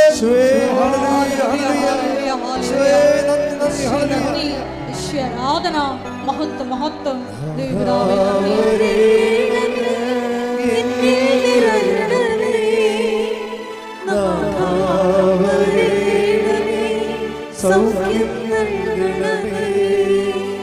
പരിശുദ്ധ പരമദിവ്യകാരുണ്യത്തിന് ആരാധനയും സ്തുതിയും പുകഴ്ചയും ഉണ്ടായിരിക്കട്ടെ.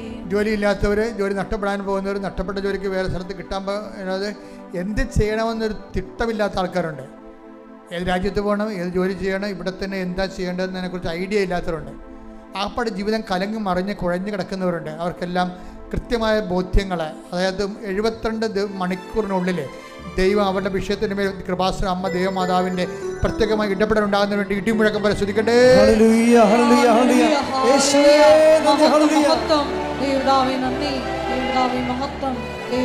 ആരാധന.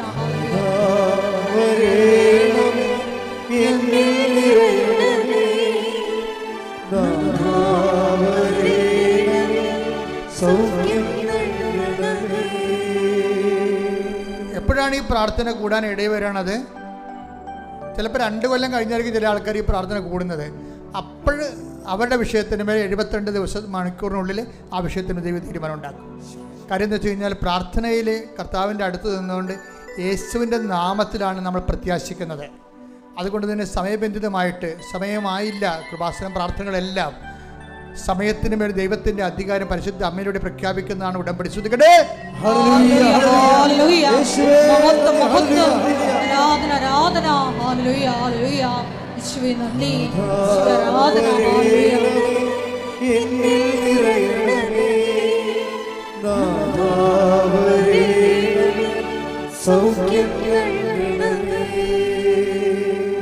വഴക്കുള്ള കുടുംബങ്ങൾ, എപ്പോഴും കശപിശയും വർത്തമാന പിശകുകളും, സ്നേഹം തണുത്തുപോയ കുടുംബങ്ങൾ, ആരുടെ കാര്യം താല്പര്യമില്ല, എവിടെയെങ്കിലും പോയി തൊല എന്നുള്ള രീതിയിൽ, വല്ലാത്ത രീതിയിൽ വഴിയമ്പലത്തിൽ താമസിക്കുന്ന ഗതികെട്ട അവസ്ഥയിൽ ജീവിക്കുന്നവർ, അവിടെ മേലെല്ലാം ദൈവത്തിൻ്റെ കൃപയുണ്ടാകുന്നതിന് വേണ്ടിയും പുതിയൊരു ജീവിത ക്രമീകരണം ഉണ്ടാകാൻ വേണ്ടിയും പരിശുദ്ധ ദൈവമാതാവിൻ്റെ മാധ്യസ്ഥത്തിന് അവിടെ മേൽ ദൈവത്തിനൊക്കെ ശക്തി ഉണ്ടാകട്ടെ, അവിടെ ദൈവത്തിൻ്റെ ദിശാബോധം ഉണ്ടാകട്ടെ. ശ്രദ്ധിക്കട്ടെ. ഹല്ലേലൂയ.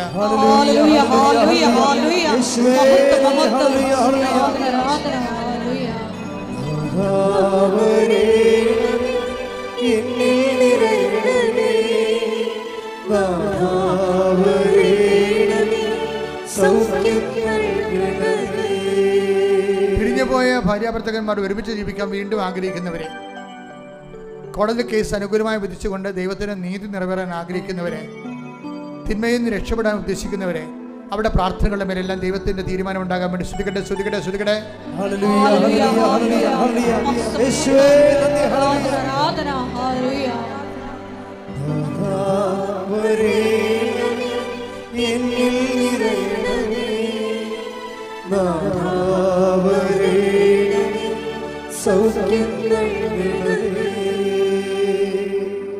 മുട്ടനിക്കുക.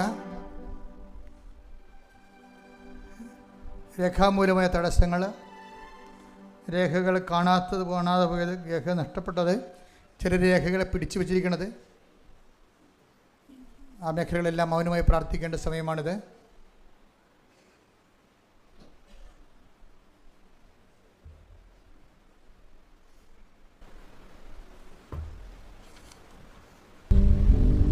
ഒരിക്കൽ കൂടി മരിയൻ ഉടമ്പടിയിൽ സമർപ്പിച്ചിരിക്കുന്ന എല്ലാ വിഷയങ്ങളും ദൈവമാതാവിൻ്റെ മധ്യസ്ഥതയിൽ ദിവ്യകാരുണ്യ സന്നിധിയിൽ സമർപ്പിച്ച് നമുക്ക് മൗനമായിട്ട് പ്രാർത്ഥിക്കാം. ഹൃദയത്തിൽ ശങ്കിക്കാതെ ഈ മലയോട് കടലിൽ ചെന്ന് വീഴുക എന്ന് പറഞ്ഞാൽ അത് സംഭവിക്കുക തന്നെ ചെയ്യുമെന്ന് തിരുവചനത്തിലൂടെ നീ ഞങ്ങൾക്ക് ബോധ്യപ്പെടുത്തി തരികയായിരുന്നു. ഈശോയെ, എപ്പോഴും സന്തോഷത്തോടു കൂടിയിരിക്കുവാൻ, എല്ലാ കാര്യങ്ങളിലും കൃതജ്ഞത പ്രകാശിപ്പിക്കുക എന്നതാണ് ദൈവഹിതമെന്ന് തിരുവചനത്തിലൂടെ വെളിപ്പെട്ടതനുസരിച്ച് ഈശോയെ എല്ലാ കാര്യങ്ങളും നന്ദി പറഞ്ഞ് ഈശോയെ എപ്പോഴും സന്തോഷത്തോടെ ഇരിക്കുവാൻ ഈ ആരാധനയിലൂടെ ഞങ്ങൾക്ക് അധിക അഭിഷേകം നൽകണമേ എന്ന് പ്രാർത്ഥിച്ചുകൊണ്ട് ശിരസ്സ് നമിച്ച് നമുക്ക് ദിവ്യകാരുണ്യനാഥൻ്റെ ആശീർവാദം സ്വീകരിക്കാം.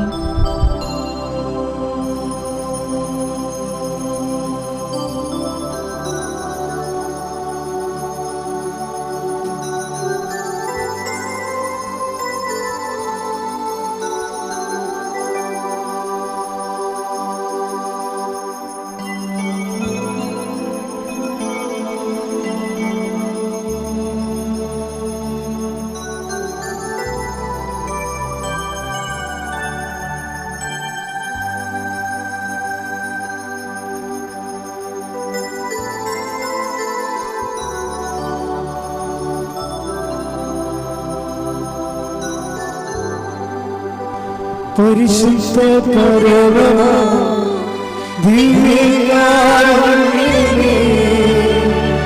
ഇന്നും എന്നും അങ്ങേയ്ക്കാരാധന. പരിശുദ്ധ പരമമാ ദിവ്യകാരുണ്യമേ, ഇന്നും എന്നും അങ്ങേയ്ക്കാരാധന. പരിശുദ്ധ പരമമാ ദിവ്യകാരുണ്യമേ, ഇന്നും എന്നും അങ്ങേയ്ക്കാരാധന.